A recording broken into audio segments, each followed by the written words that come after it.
Ed Beach with Joel Gardner. In about a 24-hour period, it turned into fall. Just all of a sudden, it is 57 degrees and overcast. Jacket weather for sure, as the Crusaders, who won the opening toss, defer and will kick off to start the ball game against Central Methodist here at Kennedy Stadium. Great to have you with us on a mid-September evening here in Springfield and Kennedy Stadium. Evangel in home maroon, kicking off from our left to our right to the Central Methodist Eagles. Eric Brown to kick things off. Again, Evangel looking for their first conference win. They are 1-1 overall, 0-1 in league play. Eagles have an opening week loss to Graceland on the road, 21-13, and fell to William Jewell in Fayette last week, 27-13. Eagles coached by Merle Mason Holder, his 6th season. Evangel Scott Metcalf in his 6th season as head coach as well. We're set to go as the Crusaders take on Central Methodist. Eric Brown to kick off and settle back and enjoy the night of football as the ball is in the air and we're underway. Kickoff will be taken from the 5-yard line by the Eagles. Return to the 15, near side to the 20, and to the 25. And the Eagles will set up shop there. Now, Central Methodist, you heard our pregame earlier, Brock Brockmeyer, an experienced quarterback with a broken collarbone, suffered a week ago, will not go today. And Michael Fork, a junior from Jefferson City and Blair Oaks High School, comes in, taking over the reins at quarterback. And Justin Gerald, a Hillcrest product and Springfield native, has gone from a receiver back to a running back position where he's excelled the last few seasons. And the West Coast offense that was implemented this year by Central Methodist having to go through a few adjustments as Gerald gets a pitch on their first play of the game and gets across the 30 to around the 32 for a gain of about 4 or 5 yards. So, Joel, an adjustment right away for Central Methodist. You lose an experienced quarterback, and it forces them to really rely on their best athlete, Justin Gerald, a little bit more, but does take them out perhaps of some things that they would have liked to have tried to do throughout this season. Oh, it definitely does. And Brock Brockmeyer, he's a quality quarterback, and it just is really unfortunate to see him go down so early. But Justin Gerald is a capable running back, as Evangel saw last year as he got loose on them for about 150. Here's a little delay handoff to Gerald, who's met in the backfield at the 29 rather, then snowed back as he got met as Evangel plugged up that hole well. Oh, yeah, they tried to run a little counter play there, Ed, and looks like it was Jeff Hedrick that came right up from his middle linebacker position and met Gerald in the backfield and was able to bring him down, and I guess they're going to say it's for no gain there. Actually, I think they're going to say a loss of 2. It's 3rd and 8. Evangel starting up front. Justin Reppert with an injured ankle, so he will not start today, but we'll see playing time. Caleb Taylor and Ryan Chafin, the defensive ends, with Troy Rayburn and Brandon Myers up front. Linebacking core, Andrew Matrone, Jeff Hedrick, and Jacob Hammond. Set the secondary in a moment. Is back to throw is Fork. Pass deflected at the line of scrimmage, incomplete, but there's a flag in the play. And I believe it's Hammond, knows he got across the line of scrimmage just a bit too quick. And it's going to be an offside, most likely, against the Crusaders. Secondary, by the way, John Hunt and Chris Bodwin, the corners, with Nathan Thomas and Travis Meacham at the safety positions. Bodwin and Matrone, both teammates of Justin Gerald at Springfield Hillcrest. Offside on the defense. 5-yard enforcement. Replay 3rd down. And now 3rd and short, and that's one thing with a new quarterback, Joel, not really new, in that Fork played most of the game last week, but still relatively new. You'd love to force them into a lot of 3rd and longs today if you could. Oh, yeah, you'd love to. And those little penalties will come and go, but Evangel has to limit themselves on those and can't let themselves get caught up and getting a little overly aggressive before the ball's even snapped there. Looked like to be a close call. Was in the neutral zone was Jacob Hammond, and Evangel's going to try and bring pressure from all points as they usually do on defense. Really, this is a 3rd and medium. It's 3rd and a long 3 from their own 34-yard line. They take the handoff. Fork rolling right, throws on the run, and short hops this guy. He was looking on the near side for Chris Jackson and underthrew him, and on 4th down and a long 3, it's a punting situation for the Eagles. Fork last week, Joel, was 7 of 20 and was intercepted 3 times. So their passing game struggled a bit, but you would expect him to get better as his experience goes, but you know that they're going to be more comfortable in some short yardage situations today when they have to be. Yeah, you would, but nice little bootleg there, and he just couldn't find the mark, had his man open. Here's Tyler Paget to punt. Great pressure on him, but he got it away in a spiraling kick and a leaping catch made by Joel Stevens. He's upfield near side 30, 35, 40. Has the corner turn his blockers to the 40 of Methodist. 30, 25, 20. He's gone. 10, 5. Touchdown, Joel Stevens. Wow. Joel, you saw that from up here. Once he got to about the negative 40, he had some blockers in front and had a great path down the near sideline. You know what that reminded me of, Ed? Reminded me of 2005, the very last game of the year. Michael Cravallo returned a punt from about the same location down the same sideline on the same scheme as Coach Gehring has every year, setting up that wall to the side they call, and no one even came close to touching Joel after that first man miss. All he had to do was make the first guy miss, and there was a wall. You could see it set up on the near sideline. Extra point by Trevor Geis is good, and early on the Crusaders take a 7-0 lead without having had their offense on the field yet. A punt return for the touchdown of around 70 yards or so for Joel Stevens. Evangel inside the first 2 minutes. Lead 7-0, and we're back after this commercial break.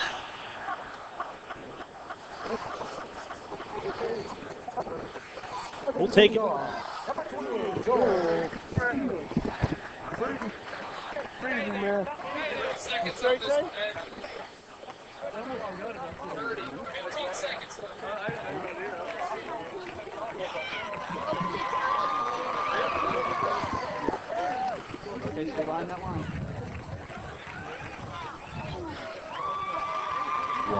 Caller ID is not always enough. Back at Kennedy Stadium, a 74-yard touchdown return for Joel Stevens has Evangel out in front, 7-0. You talk about that wall, Joel.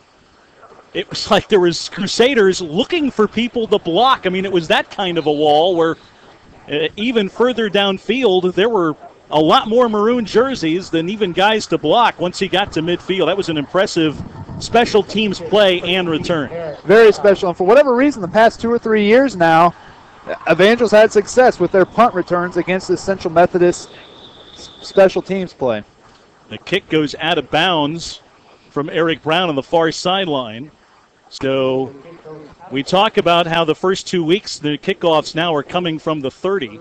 There's pressure now to keep that in bounds because now they'll be kicking off from their own 25, I think.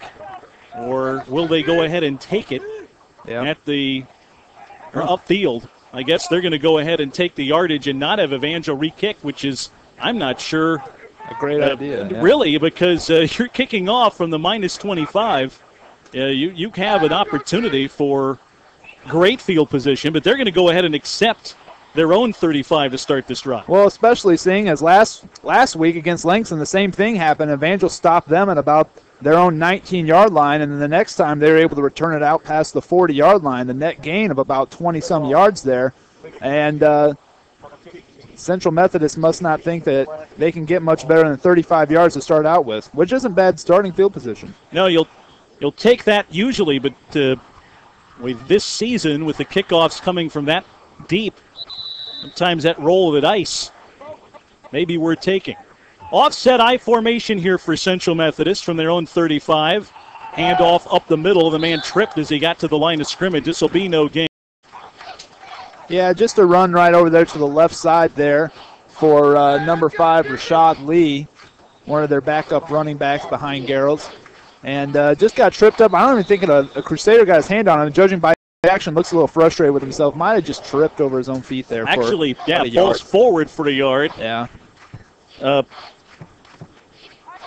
Lee actually averaging 68.5 yards per game through the first 2 games as Gerald moves back into that lead running back role. Handoff near side. Crusaders have the play strung out. He's caught from behind to the 37. That looked to be Lee again and didn't get much. Maybe a yard as he tried to find room on the left side, and there wasn't anything there.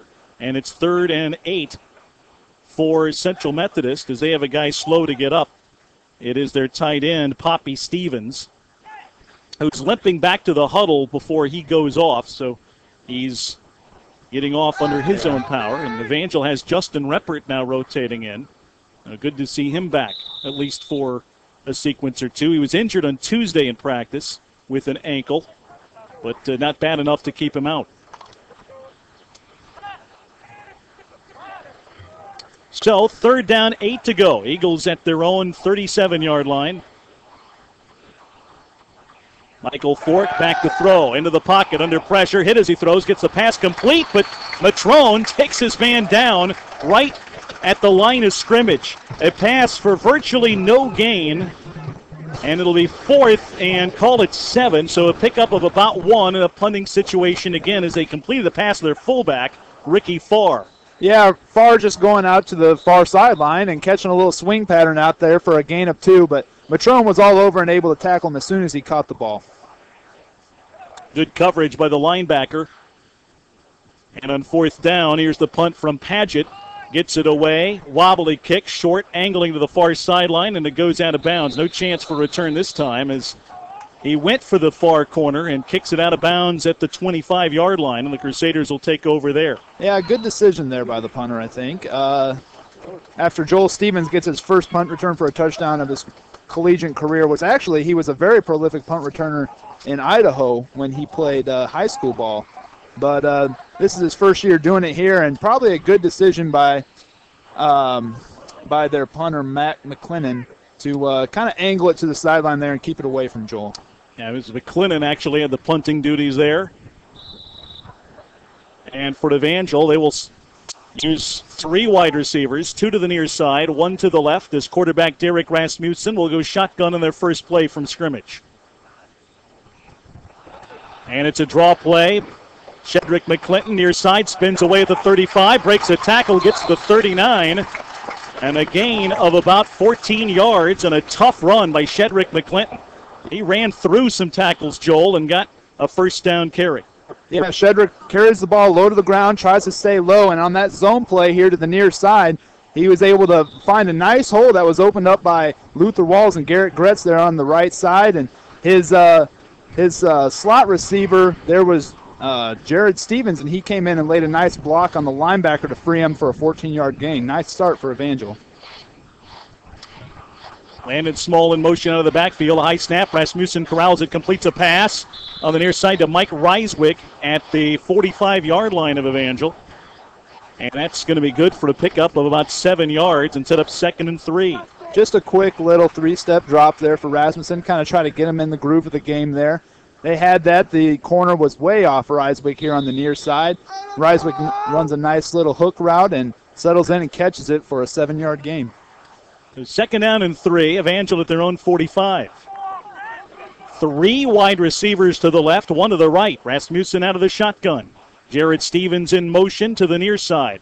Back to throw. He fire a pass over the middle, complete to the 50. Drew Copeland takes it into Central Methodist territory for the first down at the 47, and a late flag comes in right after the tackle. Didn't see who that was on, but it's in the area of maybe a late hit personal foul. And again, a 3-step drop there, quick slant to Copeland for the pickup for the first down as now. After the play, dead ball, personal foul on the defense. 15 yards from the end of the run, first down. I think that was a late hit. On a gain of 8 yards on the play, there's going to be another 15 tacked on after that. Yeah, and stuff like that will hurt you. We saw it hurt Langston last week. Evangel was able to stay away from the kind of the penalty bug and the stupid foul bug, which sometimes has plagued them in the last couple of years. This year it's kind of been the other teams that have been doing it, the late hits. We saw a lot with Langston last week, and it really hurts your own team when you're trying to get that extra crack in. 1st and 10 Crusaders now at the Central Methodist 32. Evangel leading 7-0. 9:27 to go, opening quarter. Handoff, draw play, McClinton. Gets around a wall of defenders and is taken down to the 30 for a gain of 2. He outran 3 Eagles. Could have gone down for a loss and able to turn a corner and get 2 yards for 2nd and 8. Yeah, Shedrick with the zone play again to the right side, trying to get that offensive line to the 2nd level there. Just good pursuit by the Central Methodist Eagles, getting over there to the short side of the field and able to corral Shedrick after a hard 3 yards that he got. Mentioned Gretz and Walls starting on the right side of the offensive line. Jared McNutt at center. Mark Elliott. County Hansen starting on the left side of the O-line. Sam Monica in motion out of the backfield on this play. Rasmussen fires a lob pass near side, overthrows his target. We're going for Ryswick on the near sideline and around the 25. It'll be third down and call it 8 to go for Evangel. Another 3-step drop there for Rasmussen. That's the only thing they've done on his 3 pass attempts now so far. But he looked over there, saw he didn't have anything, saw the good coverage over there on Ryswick, and just floated it out of bounds. A smart play, felt pressure coming, didn't feel comfortable with the pass. And so he just floated out of bounds, and we'll try it again on third down. Updating Evangel's injury situation. Zach Troutman will not play today with an injured ankle, a high sprain, but he could return as early as next week for the Crusaders. Pitch to McClinton, sweep left, across the 30, 25, and taken down there, a gain of about 5, but another late flag comes in behind the play, and we'll see what that is about on what would be right now 4th and 3 for Evangel, going deep into Central Methodist territory. Also for the Crusaders, Jonathan DeForest out probably until midseason with a back problem, an offensive lineman for the Crusaders. Good news, Ryan Polite is dressed out. May or may not see action, though. It'll kind of depend on the situation. But holding, number 39 on the offense. Penalty will be enforced from the spot of foul. Replay to them. Oh, that's a holding call on Evangel's fullback, sophomore fullback David Flores, and I actually was watching him through the play, and I was going to comment on such a nice block he had. But, of course, I'm how far away, so it looks like it was a little too good of a block there. Kind of held him a little bit, and it's going to back Evangel up to the Central Methodist 39. Takes him out of field goal range. It would have been 4th and 3. Now it's still third down. Third down, 17 to go. Rasmussen out of the shotgun. 3 wide, 2 to the near side, 1 left, back to throw. Rasmussen looking deep downfield, throws it far sideline, and it's batted down incomplete. Nice coverage on the far side as he looked for Ryswick, and backhanding that to the turf for the Eagles was Chad Smith, the defensive back from Livonia, New York. Yeah, good look there for Rasmussen. Comes out in his first 5-step drop, really able to look down the field a little bit. Had Ryswick on a comeback route that came just short of the sticks, and he was flushed out to the left or to the far side, feeling pressure, and was able to deliver a pretty decent pass, but it was just a little too far outside for Ryswick to reach. Here's a punt now from Trevor Geis. Kick is away, end over end, a high short kick. Justin Gerald back to return. He'll watch it bounce to the 8 and roll sideways out of bounds. Nice punt for Geis, pinning the Eagles within their own 10. And 8:04 to go. First quarter, Evangel still leading 7-0. Yeah, good punt there by Trevor. He's able to kind of do the coffin corner, kind of a lost art, I think, in football. And sends it over to the far side and able to get a nice sideways bounce right at the 8-yard line. Gives him no chance for return. And just a really great job on special teams right there for Trevor, guys. Now, 1st and 10 Eagles. Ball spotted at around their own 8-yard line. Offset I formation. They're going to pitch it to Justin Gerald. Sweep near side across the 5. Caught from behind and taken down to the 10 for a gain of about a yard or 2, and that's it. Yeah, that was Ryan Griffin actually coming in. It's the 3rd running back we've seen from the Central Methodist Eagles. They come in with a sweep to the near side here, and he's able to pick up about 2 yards. Nicely strung out by this Evangel defensive line and linebackers. They really flow hard and pursue well. Second down, call it 8 to go. Helps, too, that you're deep there, Joel, and it's a lot of different defensive positions. Not pacing yourself at all. Oh, yeah. Back to throw. Fire a pass near side that may have been deflected. Caught anyway, and the man taken out of bounds at the 20-yard line. Should have a first down as that was caught on the near side by Kurt Coots. Now they wave it off. He was out of bounds. Made a nice catch, but that's not in bounds on the play, and it's going to be a 3rd and long situation for the Eagles back at their own 10-yard line. That's tough for Central Methodist there. Looks like he got a couple feet in bounds there from where we were standing as he was coming to the near sideline, but looks like the line judge came over and overruled it, but now we might have a little conference here. I'm not sure. There's a flag way on the far side. And it looked like it came right as the Eagles were going to a huddle. They will talk that over. Against Central Methodist. There is no enforcement for this warning. Okay. They're handling unsportsmanlike conducts this time, at least the bench ones, as a warning on your first shot. And so no penalty really. The conversation continues, though, with the Eagles bench and the officiating crew. Oh, now we got the back judge doing something here. Yeah, they're still kind of talking it over there, but now the Eagles are ready to line up for the play. Third down and 8 to go. I think that the Eagles sideline may have thought what you did, Joel, that he was not out of bounds on that. And quarterback scrambling forward, and he's sacked inside his own 10-yard line. Yeah, that's going to be Fork just dropping back for a pass there, and the pocket collapsed real quick on him. He tried to step up and take off with it, but he couldn't get anywhere. He had Caleb Taylor and Brandon Myers bearing down on him. Both got one leg and was able to drag him down for a 1-yard loss in the sack. This is going to be a punt now from deep in their own end zone from Matt McClanahan. McClanahan averaging 41 yards a punt. Stands 5 yards deep in his own end zone. Has the snap, kicks it away from his goal line. Spiraling kick taken by Evangel. Joel Stevens from the Methodist 46. Far side 35, 30, 25, 20. Is it gone again? 10, 5. Hurdles over to tackler. Stopped just shy of the goal line at about the 2. Oh, man. Nice return again by Joel Stevens. He set that up beautifully. As he came to the near side last time and returned that, he set it up like he was going to go back there again. Central Methodist over pursued and gave that Evangel University special teams unit come around and get him on the far side and build that wall again. He came just a hair short, but, man, let me tell you, Andrew Matrone just took out 2 Central Methodist Eagles with 1 block down about the 8-yard line. It was, he pancaked them. It was ridiculous. And Joel just coming up about 2 yards shy of the goal line. A goal-to-go situation for Evangel as they take over. Rasmussen under center, handoff McClinton, trying to leap over the pile. There, tries to spin out of it, can't.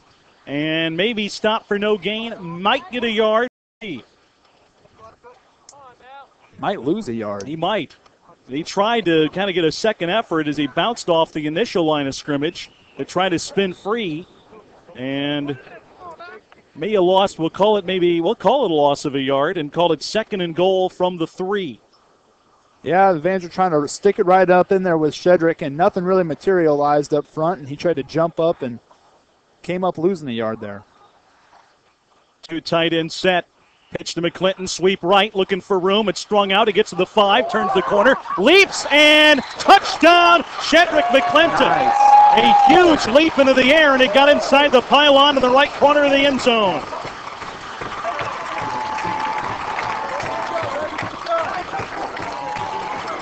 Nice run there for Shedrick.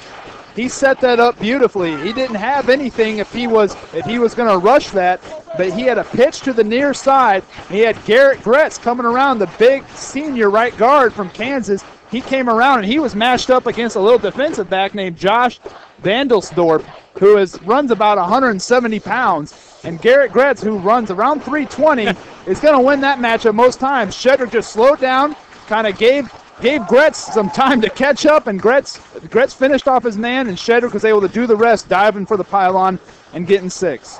Geis gets the extra point, and Evangel extends the lead. 14-0 Crusaders.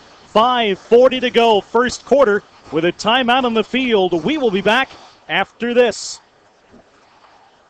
This is the hand that sows the seed, that grows the forest.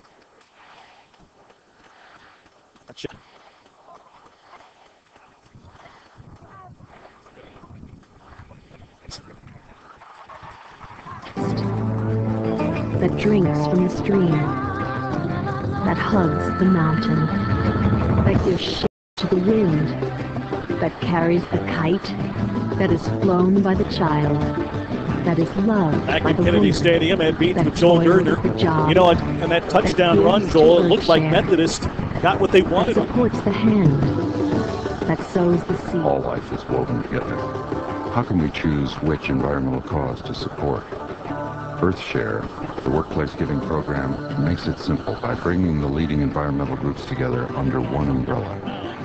Support EarthShare, and you support them all, including the hands that sow the seeds and protect the forests and the streams and the children. To learn more, please visit our website. 14-0 with 5:31 to go opening period.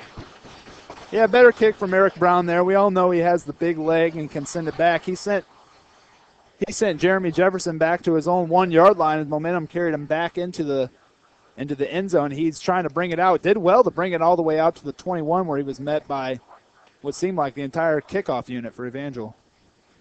Took a shot there, too. I formation for the Eagles. Fake a pitch, handoff up the middle to Poppy Stevens, a tight end who was lined up at a fullback, and he loses a yard or two. Yeah, Poppy running the little fullback trap there for Central Methodist, something that we didn't see last year from Central Methodist. But I don't know how much Poppy lines up in the backfield, but he's listed as a tight end. Might see him at fullback some. Call it a loss of a yard, so it's 2nd down and 11. A new offensive coordinator at Central Methodist, Dan Daringer, who was the offensive coordinator at William Jewell, now with the Eagles. Handoff on a delay. Tackle broken. Ball taken to the 23-yard line of the Eagles. A good hard run by Gerald, but didn't get a lot. It's still going to be 3rd and 9. Yeah, that was Justin Gerald. He tried to put his head down and run a little bit, but he was met by Jacob Hammond and a whole other host of Crusaders. But Hammond got there first and was able to bring him down on a short gain. It's going to be, saying about 3rd and 8 here. 3rd and 9, actually. Scoreboard's wrong. It's at least a short 9. It's 3rd down and 9 to go from their own 23. Fork back to throw. Fires a pass far side and knocked out. Complete flag comes down as Eagles sideline was screaming for it, and a Crusader may have reached over the top and interfered. Looks to be interference and a potential 1st down for Central Methodist. Yeah, good ball there by Fork. He was able to kind of get in some rhythm there and delivered a nice pass. Little timing around the comeback route there on the far sideline. John Hunt just got there a little too early, was all over that wide receiver's back for Central Meth, and the defense. The penalty will be enforced from the spot of the foul. Automatic 1st down. And as you heard from the referee, he got there a little too early, and they're going to enforce that 15-yard penalty. Or the spot foul, I'm sorry. As it wasn't quite 15. That's why they go to the Eagles 35. Central Methodist in road white jerseys, black pants, knockoff Philadelphia Eagles helmets. Fake a pitch near side, hand the ball off to their fullback who gets to the 39 before he's taken down. That was Ricky Farr, and a gain of about 4 yards or so. It'll be 2nd down and 6 on Farr's first carry of the evening. Yeah, again, that's the same place we saw from Poppy Stevens, except for Ricky was in there, the true fullback, it looks like. Just again, another fullback trap, and he's able to bounce that outside as some of the Crusaders over-pursued and get around an arm tag and pick up a good 4 yards on it. 2nd down and 6. Wide receivers to either side. Lone back way behind the quarterback. And he gets the pitch. This is Gerald looking near side for room. Tries to turn the corner. Met and taken down at the 39 on great pursuit by Nathan Thomas. Andrew Matrone was also there to string it out as well, but you know that the speedy Gerald could possibly turn the corner. I guess Matrone forces him a step or two wider. That helped Thomas get an angle. Yeah, strung out well by Matrone there. He came up and was able to shed his block and keep on stringing it out, which is what he's supposed to do in that situation. Leave room for Nate Thomas, the safety, to come up and make the hit. And stops Gerald for no gain, 3rd and 6. All spotted at the Eagles' 39-yard line. 3:20 to go and counting. First quarter, Evangel with a 14-0 lead at home over Central Methodist. Four wideouts, 2 to either side. Back to throw, Fork fires deep over the middle, and a leaping catch made, and Gerald makes a spectacular catch, surviving a big hit from Thomas and hanging on at the Evangel 38-yard line. But there's a flag way behind the play, Joel, and you're thinking it's coming back, huh? Yeah, it's got to be holding. There was a couple holds I could have called. Oh. Number 92 on the defense. The penalty will be enforced from the end of the run. First down.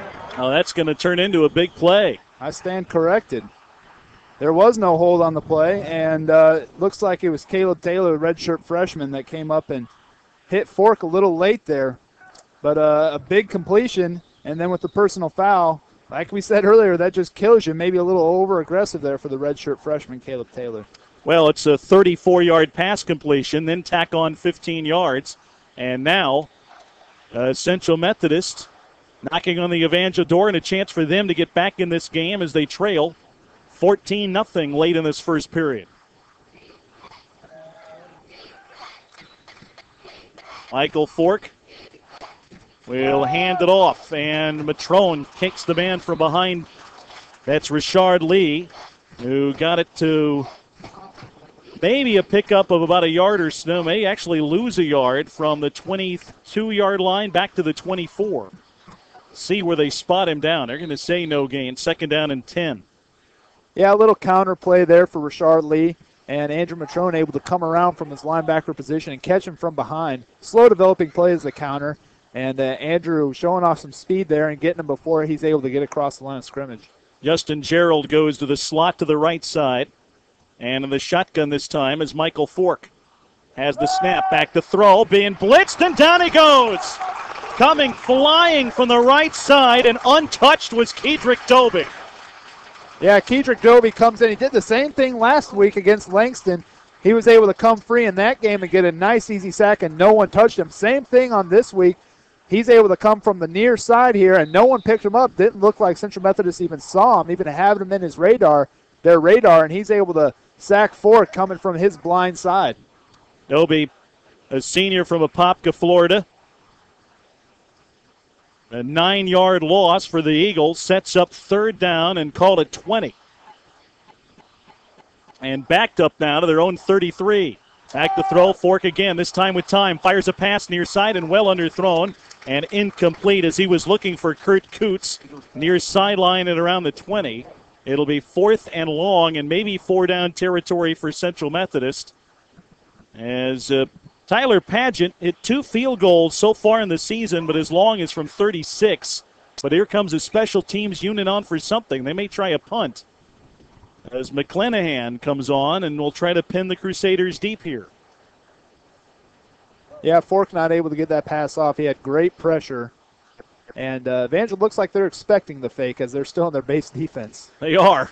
Here's the kick from McClanahan, and it's going to be too far out of the reach. He bounced that thing right at the goal line, but no chance to get a touchback, and Evangel will take over at their own 20.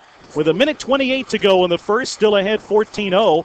And Joel, a sack, a big play there as it took the Eagles from a situation where they could have cut the lead in half to all of a sudden still trailing by 14, and now with their defense back in the field. Yeah, great play there by Kedrick Dobie coming around to the outside and sacking him, and really knocks him out of any scoring opportunity. It looks like Central Methodist was able to put together a little drive based on a big penalty and a huge pass play.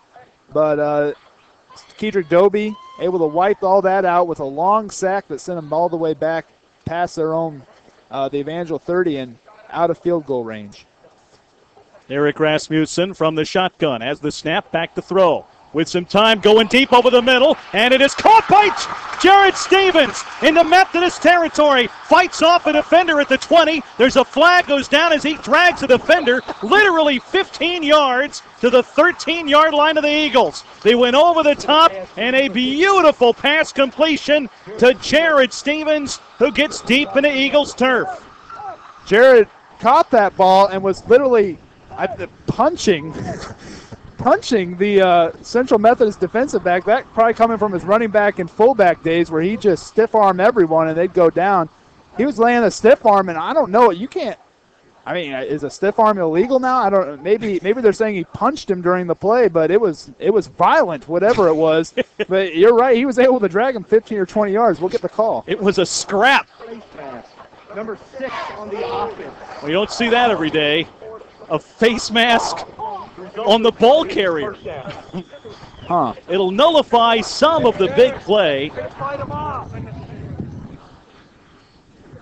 It was about a 67-yard pass completion that'll come back. The spot of the foul was around the Eagles' 30-yard line, and they'll back up from there. And actually, we'll say it's 1st and 10 Crusaders at the Eagles' 37-yard line. And Jared doesn't know what he did wrong. He's just saying, I'm being aggressive. I'm playing football. I'm giving a stiff arm, and I can't say that I blame him. Shotgun for Rasmussen again. Fires a pass into the flat.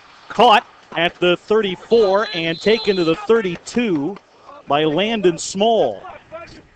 Yeah, just a little now route there is what Evangel likes to call that, where they send their slot receiver straight down the line of scrimmage, and they just try to deliver the ball as quickly as possible to him and let him make a play. This time it was Landon Small as he caught the ball, and they expect their wide receivers on that end to block the defensive backs. Ball was led just a little bit to Landon, and he's able to make a nice catch and fight forward for about a 4-yard gain.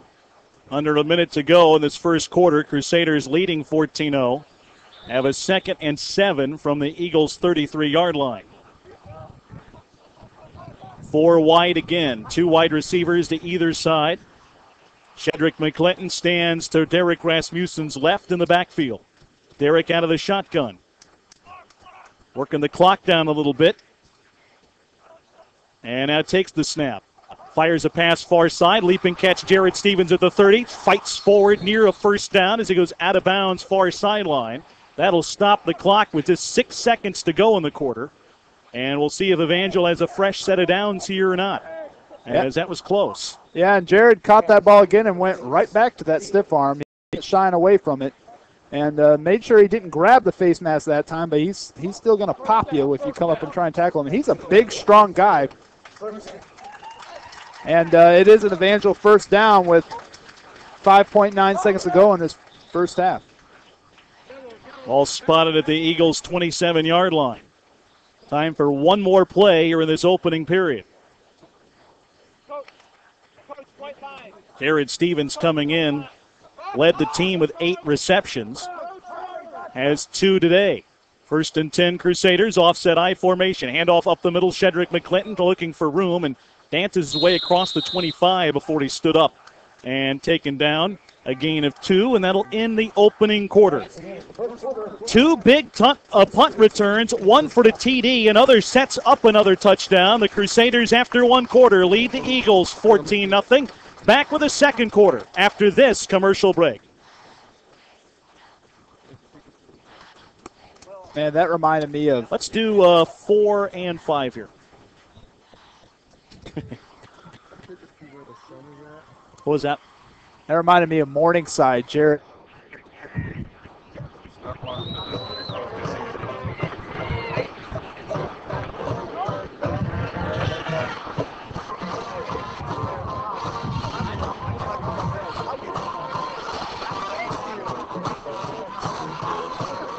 We're going to put you on Indy 1 right now. We're going to go to Honor. Try that. Yeah. He bends him out.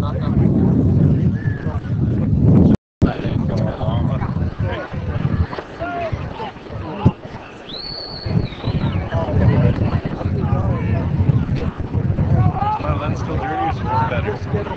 Can you get the miles on him?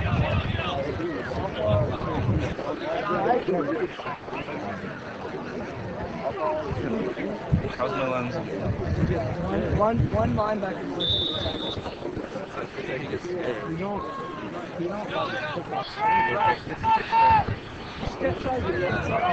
Once have you stepped up from that mileage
got hit last.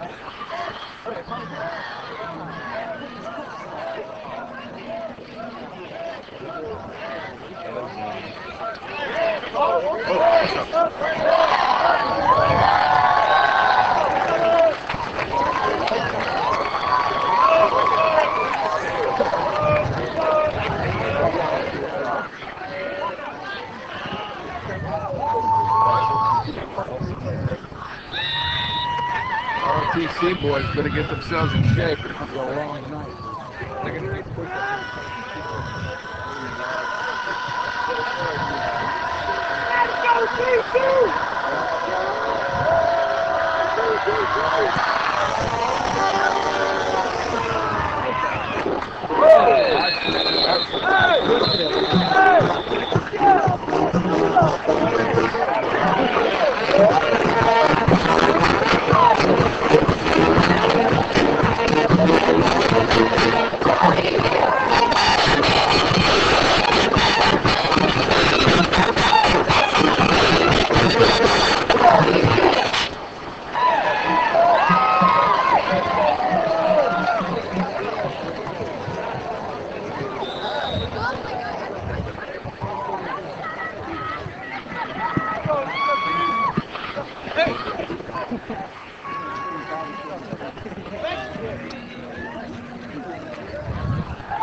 Yeah, it looks like they just take a handoff here to the near side, and Fork able to roll over to the far side, and really had kind of the Evangel D-line and linebackers fooled, all except for Bo Gretsch was able to stop him on a 3-yard gain there. Second down, 7 to go. And everybody moves and flags come flying as the ball never got, or at least got snapped too late. It's for everybody else. Figures to be on the offense, so it's now second and around 12 to go coming up.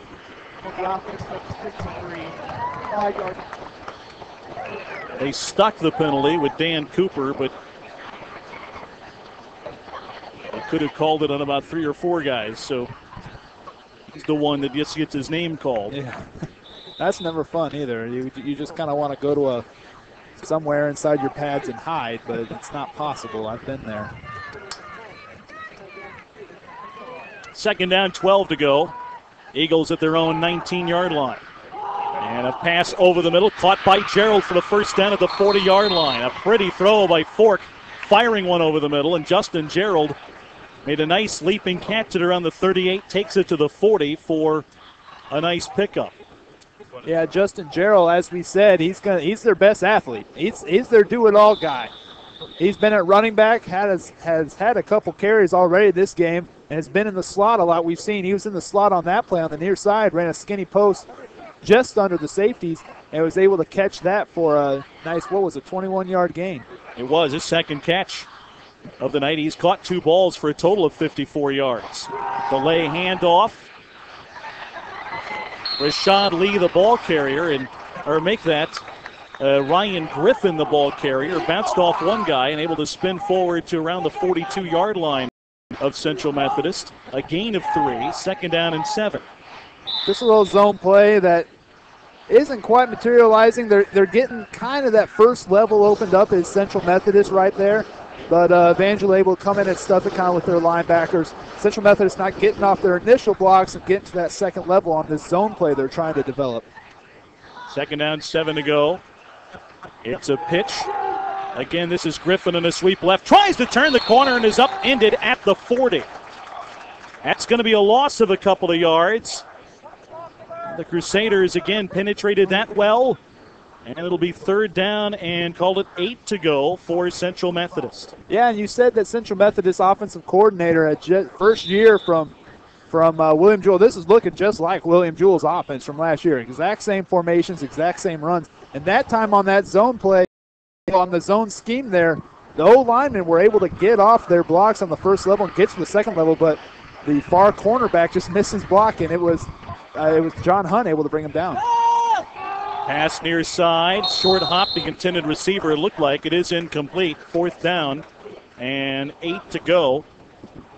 And a punting situation for the Eagles. Fort today, 3 of 7 passing. And it's a punting situation for Central Methodist. 12:57 to go, second quarter. And Evangel leading 21-0, about to get their hands on the ball again. And do they kick to Joel Stevens this time? That's my question. Or are they just going to kick it out of bounds? We'll see. 2 more yards. Linehan with a low snap. It short hops him, but he fields it well. And it's a short kick that may have been partially blocked. Bounces at the Evangel 40. Rolls forward 10. Now make it 13 or 14 yards before it's down at the Crusader 26-yard line. Yeah, I couldn't see if it was blocked, but just the way it came off his foot that time. The 3 punts prior to that had been line drives, but nice tight spirals off his foot, and that one was end over end, and he's not in the part of the field where he would want to do that. He'd want to get off a nice tight spiral there. So makes you think that a Crusader might have got a finger or a hand on it there. It came out of there looking funny. That's why there was that at least guess by me on that, because it didn't look right coming off of his foot. And now the Crusaders from their own 26 back in offense. They'll have Derek Rasmussen go shotgun. He has the snap, back to throw. Looking, fires it deep over the middle, wide open, Jared Stevens, caught at the 45, 35, 30, and dragged down at around the 27-yard line. Wide open over the middle, Derek was locked in on them all the way, and a big pickup for Evangel on their first play of this drive. Yeah, and Derek would have been foolish not to have him locked in all the way, because right before the play started, I didn't want to interrupt you, but I was going to say Jared has one-on-one coverage. There's not even a safety on his side of the hash mark that's over top, and after he's burnt this guy a couple times now, I was like, it's not going to look pretty. 5-step drop there, and man, Jared able just to explode by him on a little double move there and get open across the middle for a huge gain. Stevens' brothers having a pretty good day so far in all-purpose yardage. It's Jared's 3rd catch, and he's over 100 yards in the day. That goes for 48. And from the 26 of Methodist, Rasmussen fakes handoff left, rolling right, has a man in the end zone and just overthrows Trulove. A nice play as they had everybody fooled. The Eagles were all flowing to the left, and Rasmussen rolled out to his right with a lot of real estate in front of him, and he was just looking for a receiver to get a seam and had Trulove, and it was just offline and incomplete. Yeah, and that's why you sell those fakes. I mean, a lot of players don't want to sell the fakes and really carry them out. Well, they did that time. The whole Evangel O-line and the running back, Shedrick McClinton, really sold that well and was able to get somebody open. And Derek just a little off target on that pass. Bet he wishes he had that one back, because that one was going to be for 6. Only his 3rd incompletion today. He's 7 of 10 tonight. Handoff McClinton, looking right, gets across the 25, across the 20, turns on the Jets. 15, 10, 5, touchdown Crusaders. Shedrick McClinton on a 27-yard run.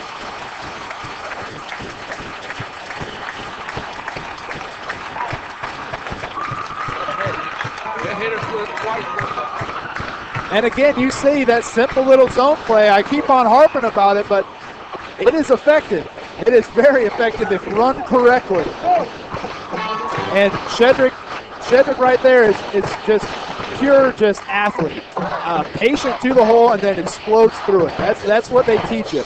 He was patient coming up to the hole, let his blockers kind of materialize and get everything in front of him, and then he just exploded through that hole and was able to get through it and go for the long touchdown. Extra point blocked. And a nice block by the Eagles to knock down the extra point attempt from Dice. But it's the Crusaders now by 27. 12-10 to go, second quarter. Evangel 27, Central Methodist nothing. We'll return, but first this commercial timeout.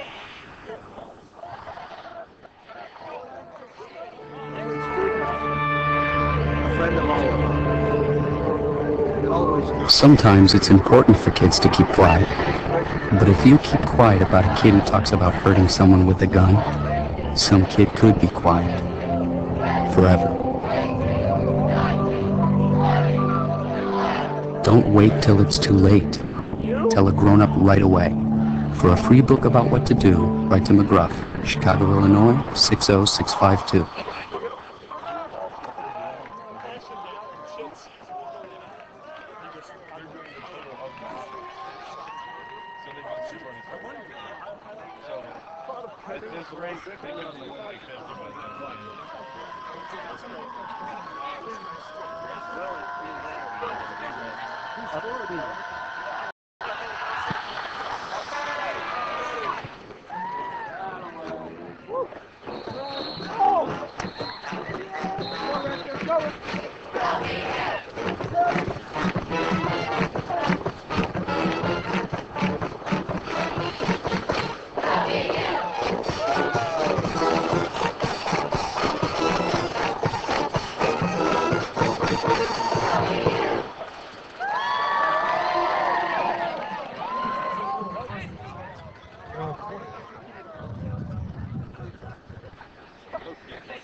Here's a quarterback keeper left side for Fork into the Evangel secondary.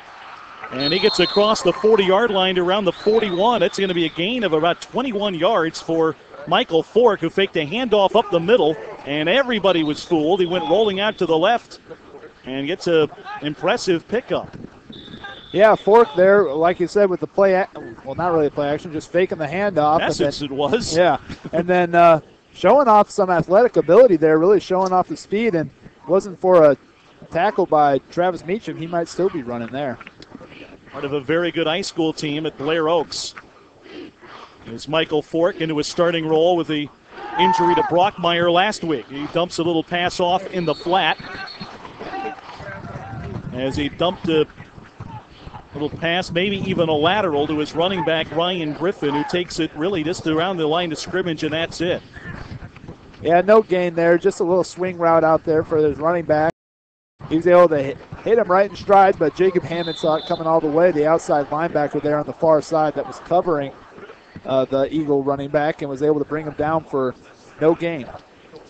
Gone backwards about half a yard or so. But it's 2nd down and 10.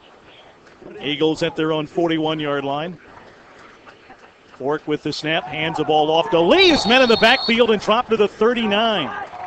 Crusaders try to time that snap again, and even though you think they go after the quarterback, they were all over the ball carrier as Hammond drops Lee for a loss of 2. Yeah, and with a blitzing defense, we saw this against Langston last week as well.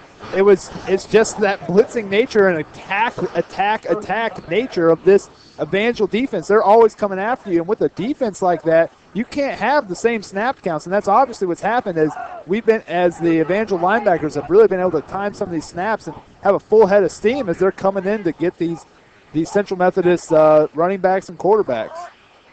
3rd down, 11 to go.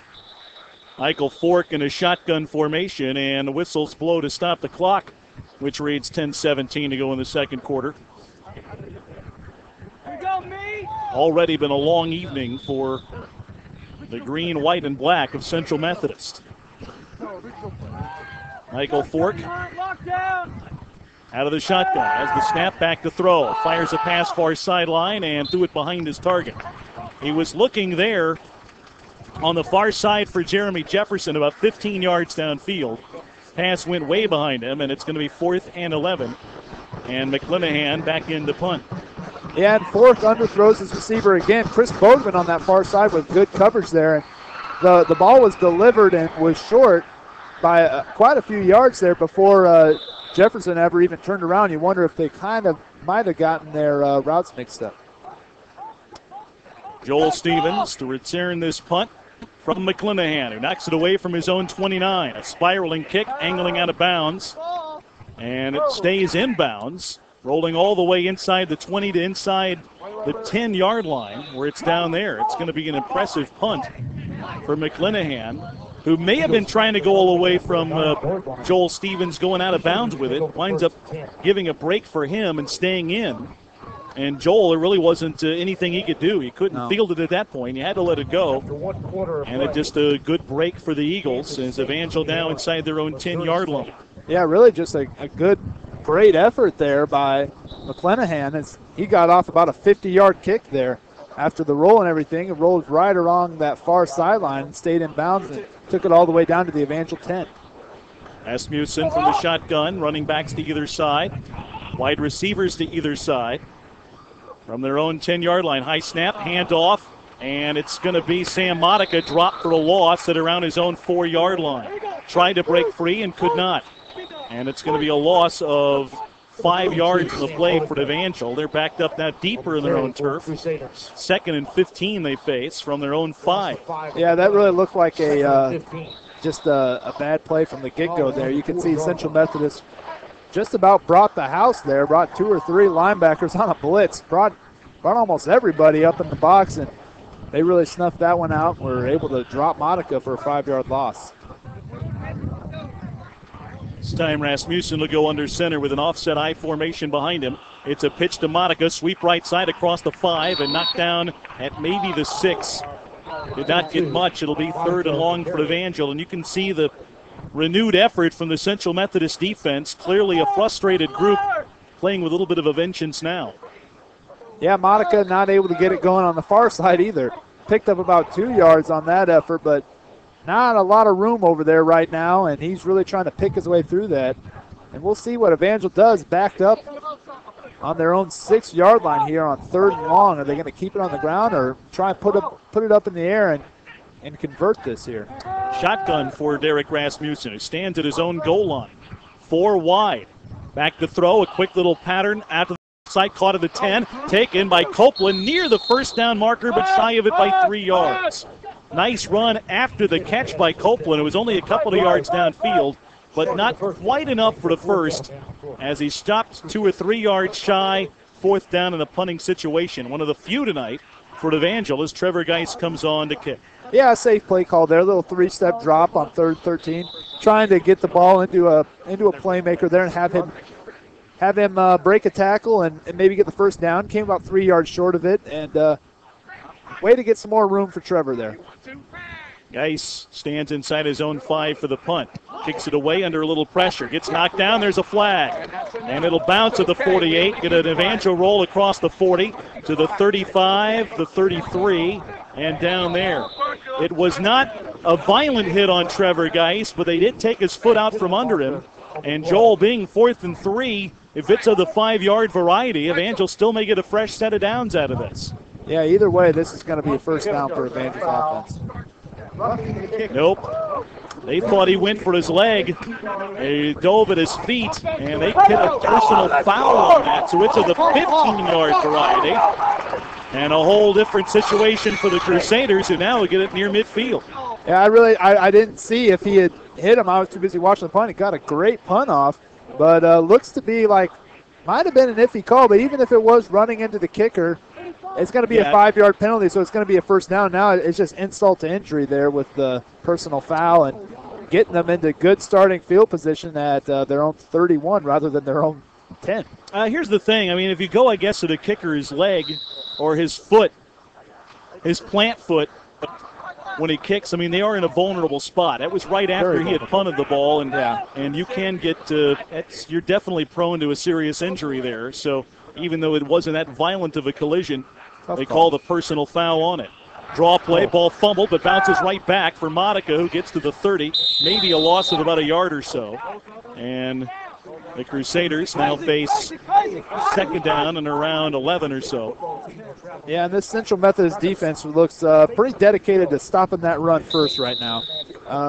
Evangel really hasn't gotten loose too much on the run. I mean, Shedrick has McClinton for Evangel, has a couple rushing touchdowns, one of 27 yards, but really they've been doing most of the damage through the air, but they're really stopping the run right now and making Evangel throw. A lot of second team groups or players have been in last sequence or so. 2nd and 11. Rasmussen pumps once, fires a pass far side. Caught by Copeland, 35-40, and knocked down far sideline after getting the first down and getting just shy of midfield. Yeah, good play there by Rasmussen to Copeland. The Central Methodist defender was behind Copeland all the way on just a little 5-yard kind of out route there for Copeland. Copeland able to catch it, turn it up the field real quick. pick up a nice gain for a first down. Ball at the Evangel 45-yard line. Copeland, a senior from the state of Washington. His third catch of the night for 33 yards. He's sort of like a tight end, Joel, because he's not listed as such anymore, but a big guy at 6'5", 230, but he's got some speed to go with that. Here's a handoff to McClinton, who tries to reverse his field and does, but he's going to be stopped shy for a loss of about a yard or two. Was pinned about 5 yards behind the line of scrimmage, and it's only going to be a loss of 1. As he tried to spin, kind of did spin halfway, almost like he's faking a spin, and went the other way, but it's going to be a negative carry for Evangel, loss of 1. Yeah, I'm not sure what McClinton was doing there.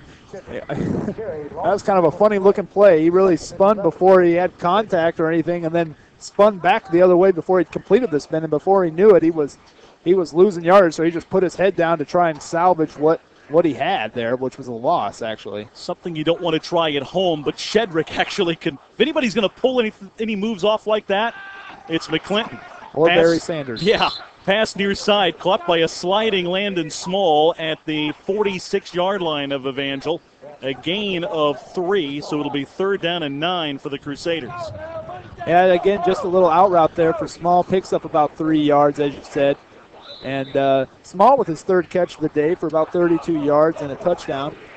And Derek looks to be comfortable and in rhythm there. 10 for 13 by my count. Yeah, that's what I have too, including a touchdown. The Evangel offense has looked sharp for a quarter and a half. 5:29 to go, second period. Evangel leading 27-0.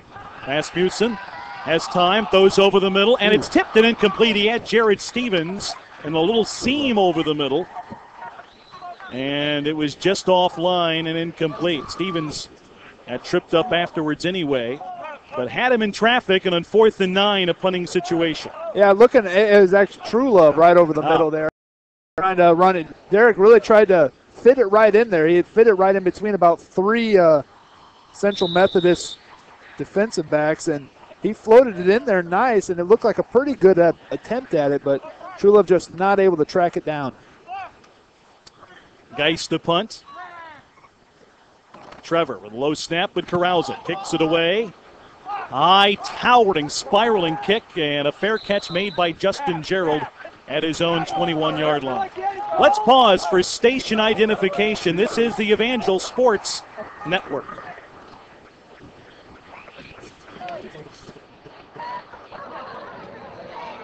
Home with Party's Spots. Oh, it's Beekman. In a fire, smoke can put you in a bad spot. Smoke is more deadly than flame. If you see or smell smoke in one place, try to get out another way. Remember, smoke rises, so stay low if you gotta travel through it. Crawl like this, under the smoke, to the outside. This is Sparky the Fire Dog. Make your home a safe spot. Learn not to burn. First down play for the Eagles. Quick little handoff that'll get them 3 yards from the 21 to about the 24 as they gave it up to Griffin. Gets a couple, but that's it. 2nd down and 7 for the Eagles. Yeah, out of the shotgun there, just hands it off to his running back, and he's able to come through to the near side and pick up a minimal gain of 3 yards, but they're still pounding it and getting some yards there. Wonder if you go back to basics for the Eagles or you try to play catch-up here as a flag is flown before the play comes off. Play clock was at 5 seconds, so it's not a delay. It's of another nature.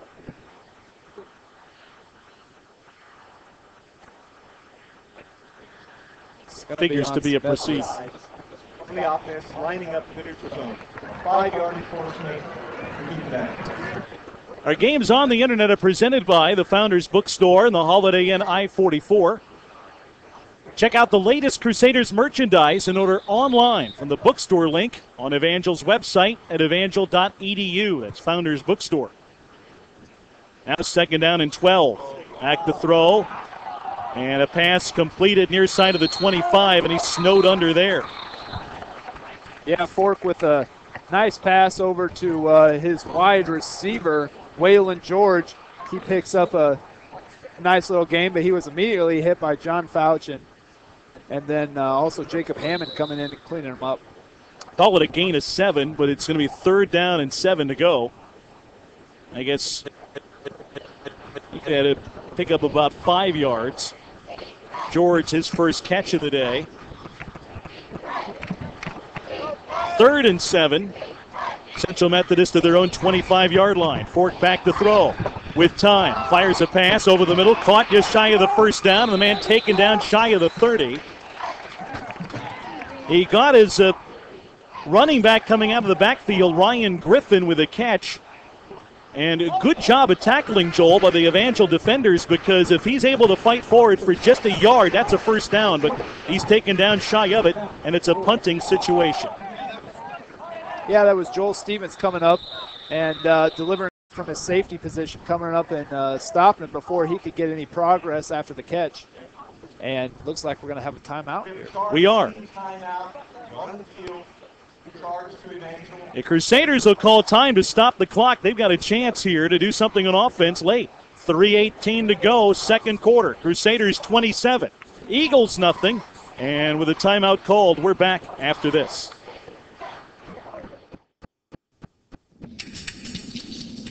When I have an asthma attack, I feel scared.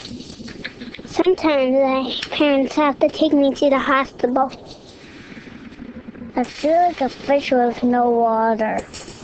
You know how to react to their asthma attacks. Here's how to prevent them. Call 1-866-NO-ATTACKS. Visit www.noattacks.org or call your doctor. Because even one attack is one too many.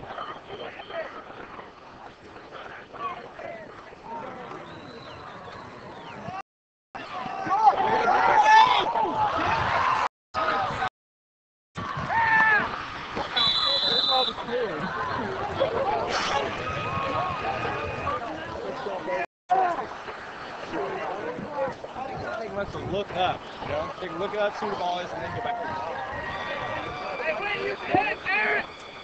Back at Kennedy Stadium, Evangel leading Central Methodist 27-0. Joel made this dodge the bullet there. A punt by the Eagles will give Evangel the ball at their own 40, but the ball in flight hit a Crusader on the way down in the back that was trying to block. It was a short punt, and it wound up going right to Joel Stevens, who gets a return out of it. Jared, it was actually Jared Stevens, Joel Brothers, looking for his man to block. He came in there and hit him right in the back of the helmet. It bounced right to Joel, luckily. Eric Rasmussen is sacked in a big blitz from the Eagles. He is dragged down by his jersey by Charlie Stevens, an inside linebacker. As Methodist brought about everybody, Rasmussen sacked for the first time today.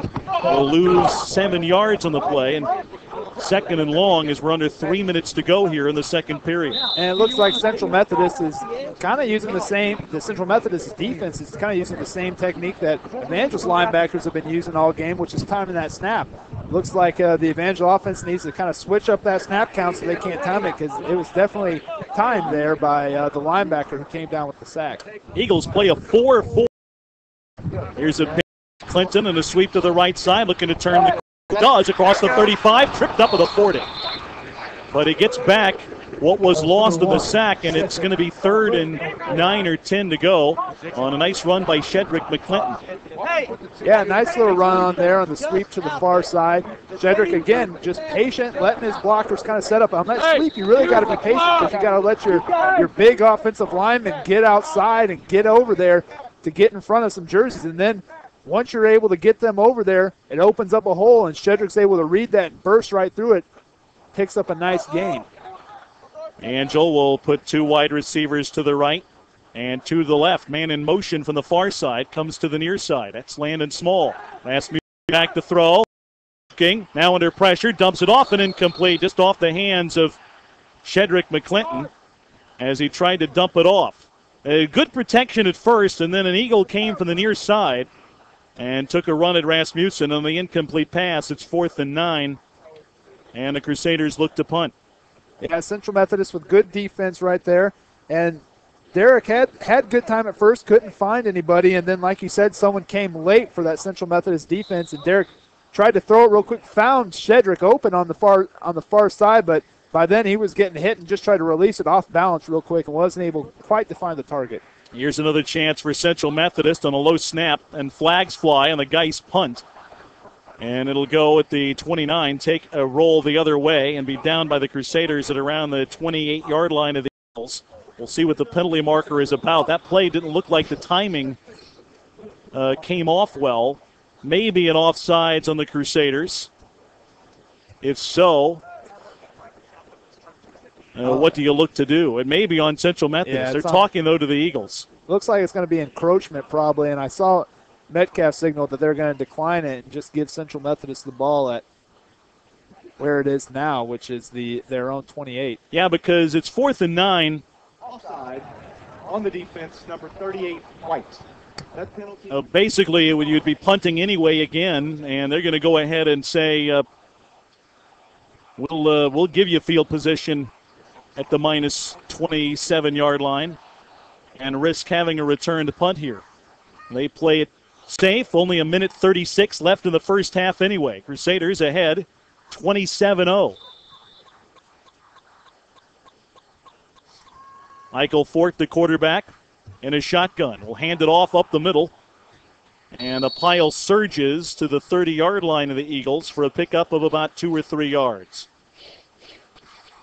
Not much, and the Eagles played a little safe, or perhaps trying to catch something or a seam up the middle on a carry for Rashad Lee.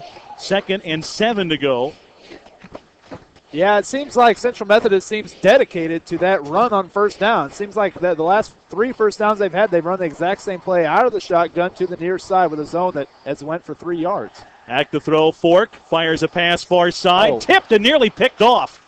Bodwin leaped in the air in front of the receiver, and it tipped off his hands high in the air and going out of bounds, incomplete. 3rd down and 8. And 56 seconds remain in the first half. And Bodwin should have had that, and he knows it. He had the ball coming right to him. He read it well from his cornerback position, able to step right in front of the receiver. Got 2 hands on the ball, just wasn't able to come with it. If he's able to pick that, it's 7 more for Evangel. 4 wide receivers. Michael Fork out of the shotgun again, takes the snap, rolls to his left. Looking downfield, throws on the run, caught at the 40-yard line, and Justin Gerald scampers out of bounds at the 42, picking up a first down on a gain of 12. Yeah, design rollout there for Fork as he rolls to the near side and finds Gerald's coming across the middle of the field and able to find him right along the sideline there for a nice pickup and a first down as he's able to get out of bounds and stop the clock with about 50 seconds to go. It's a veteran play, too. Gerald didn't try to make too much more after the catch. Knew he needed to kill the clock and knew he had a first down. 1st and 10 from the Eagles' 42-yard line. Fork back to throw again under some pressure. It's hit. The ball pops loose, and the Crusaders may have it. I think Rayburn is the guy that hit the quarterback, knocked the ball out, and Evangel has it back. Yeah, it's Troy Rayburn coming in from they went to that 3-4 as we've seen this year. Evangel do. They go to that 3-4, and it just seems like there aren't many offensive tackles that are able to match up with Troy Rayburn and when he's bearing down on him. And he comes in, and he's able to get his big old paw right on the ball and knock it down and recovered by Evangel. Great field position for them as they're on the plus 35-yard line now, starting 1st and 10. Tim Michoud, the junior from Beaver, Pennsylvania, got it. He's a junior, but looking to graduate, I think, this year. That's his plan, anyway, at the moment. He recovered the fumble. Evangel to the air and completes a pass to the 28-yard line to Brenton Rogo, who's out of bounds at around the 25-yard line, and that may have been right at the first down marker, and stops the clock with 39 seconds to go in the half. Yeah, smart play there by Rogo. Little 3-step drop. He's able to get upfield, get the ball, and it's delivered right on time by Rasmussen, and Rogo just makes a beeline for the out-of-bounds line and the marker, and it looks like he got both as the chains are moving right now, and he stops the clock with just over 38 seconds to go. Well, that's a lot of time right now, the way this half is played out. And Evangel with a 1st and 10 at the Eagles' 24-yard line. That turnover, the first of the day, I believe, by either team. Officials come forward as the play not allowed to start yet. Both teams are at the line of scrimmage, but officials in a conference. And now we'll reset. Evangel's got 4 big receivers out there right now. I'm looking to go downfield. all the guys about 6'3" and up, except for Landon Small, who's in the slot right now on the near side. Rasmussen out of the shotgun, pumps once under pressure, dumps it off to McClinton from the 30. Upfield 25, 20, and lunges forward. Going to be a gain of about 6 or 7 yards on the play. And Evangel, I believe, will use a timeout as a smart play by Derek, Joel, because he'd have time to look downfield much further, dumped it off to a safety valve, and then McClinton able to make something happen after the catch. Yeah, a little screen pass set up there for Shedrick. He was able to make the first guy miss and able to cut it back up to the middle, and he was just a shoestring tackle away from breaking that for a touchdown here. And it's going to be about a 6-yard gain, going to bring up 2nd and 4 with just under 27 seconds to play in this first half. Evangel looking to score right at the end here. I'll keep it here and remind you we're back with you next week. The Crusaders take on defending conference champions Missouri Valley in Marshall. Airtime for us is 5:45. Kickoff is at 6 next week. In 2 weeks, we're back here to play Mid-America Nazarene, a 1:30 kickoff.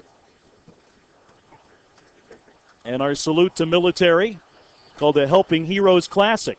Active military and military veterans, if they show an ID, admitted free with their families for the next Evangel home game in 2 weeks against Mid-America Nazarene. 4th and 4, pass fired far side, complete for the first down to Mike Reiswick. And it's taken inside the 15 to around the 13-yard line of the Eagles, and the clock stops again at 23 seconds to play in the first half. Yeah, just another little 3-step drop there. Reiswick on the far side is able to do just a little button hook route and pick up the first down and get out of bounds after about a 6-yard gain again. Another timeout. This time the Eagles will call time. 23 seconds to go in the half. Evangel leading by 27 and looking for more. And with a timeout on the field, we're back after this. All right.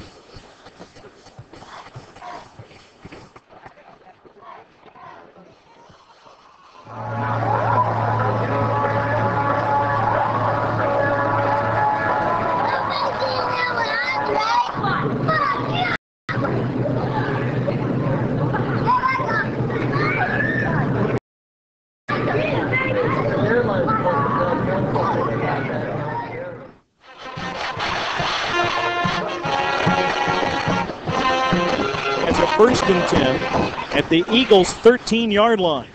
They lead 27-0 late in the first half. Eric Rasmussen will go shotgun with running backs to either side.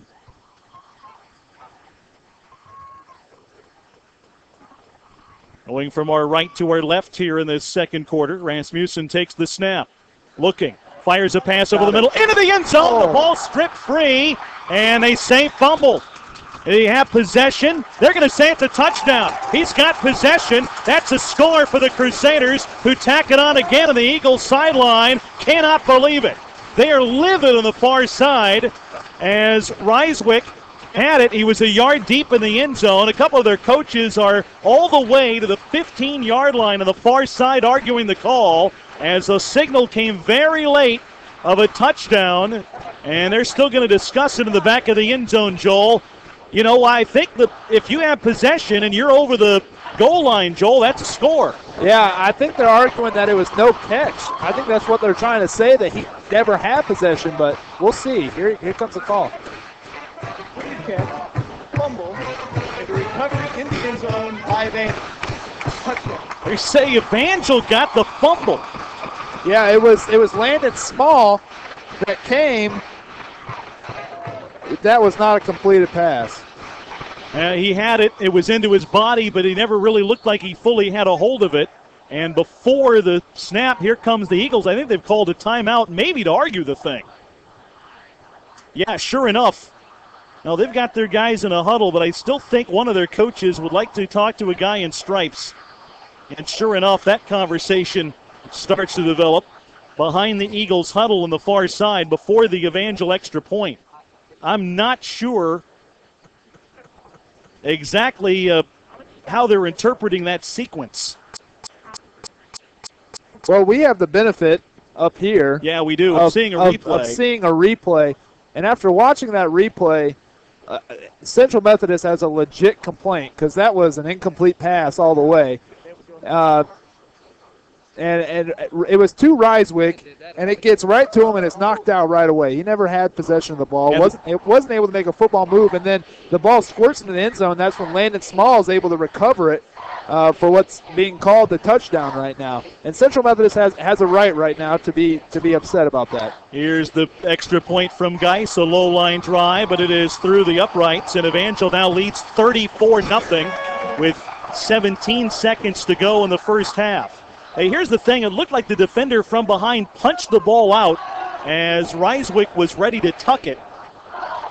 And as he was crossing the goal line, I tell you, if you see it in regular speed from where we were, he did cross the goal line with the ball, but you get a second look. It was so close that a lot of times you almost have to feel like you have to give the defense the benefit of the doubt if, in fact, he held on. And, of course, at this level, even though there is TV here, they have no benefit at all of replay, but if they did, Joel, this one may have been a do-over of a play. Yeah, this one would be coming back. But you can't. That happens in NAIA football, and I mean, referees are going to miss that, and they miss that at every level. You know, that's why they have replay up there. But it's tough to fault the officials on that one because that's a close play. But you can definitely understand why Central Methodist coaching staff and their defense are really upset about this right now. And they are not a happy group anyway before that because there's been a couple of things that they have been upset about, including getting a sideline warning for unsportsmanlike earlier tonight. Kickoff from Brown, taken from the goal line by the Eagles, and returned near side to the 15, across the 20. A flag goes down behind the play. As now with 7 seconds to go in the quarter, Eagles will have the ball as another flag comes in, or at least it's either another flag or a repositioned one from upfield to inside the 30-yard line of the Eagles. See what is sorted out here as a result. There's been a couple of plays that the Eagles have not been happy about. A ruled incomplete pass near side. That play just moments ago on the goal line. It's a hold on Central Methodist.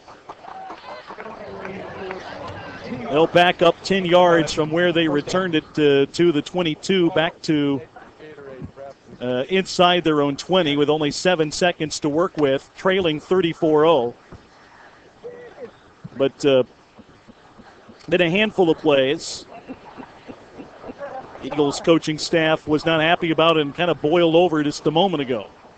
Eagles backed up into their own 12-yard line for this play, and we'll see what they have in their bag of tricks, perhaps, to try to salvage something out of what has been a difficult first half. And actually, Fork will just take a knee, probably wisely so, to prevent a further mishap from deep in their own territory. An excellent half of football for Evangel, a 20-point second quarter.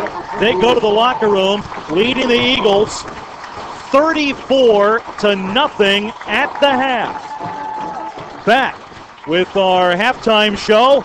A recap of half number one and a lot more when we return to Kennedy Stadium after this timeout.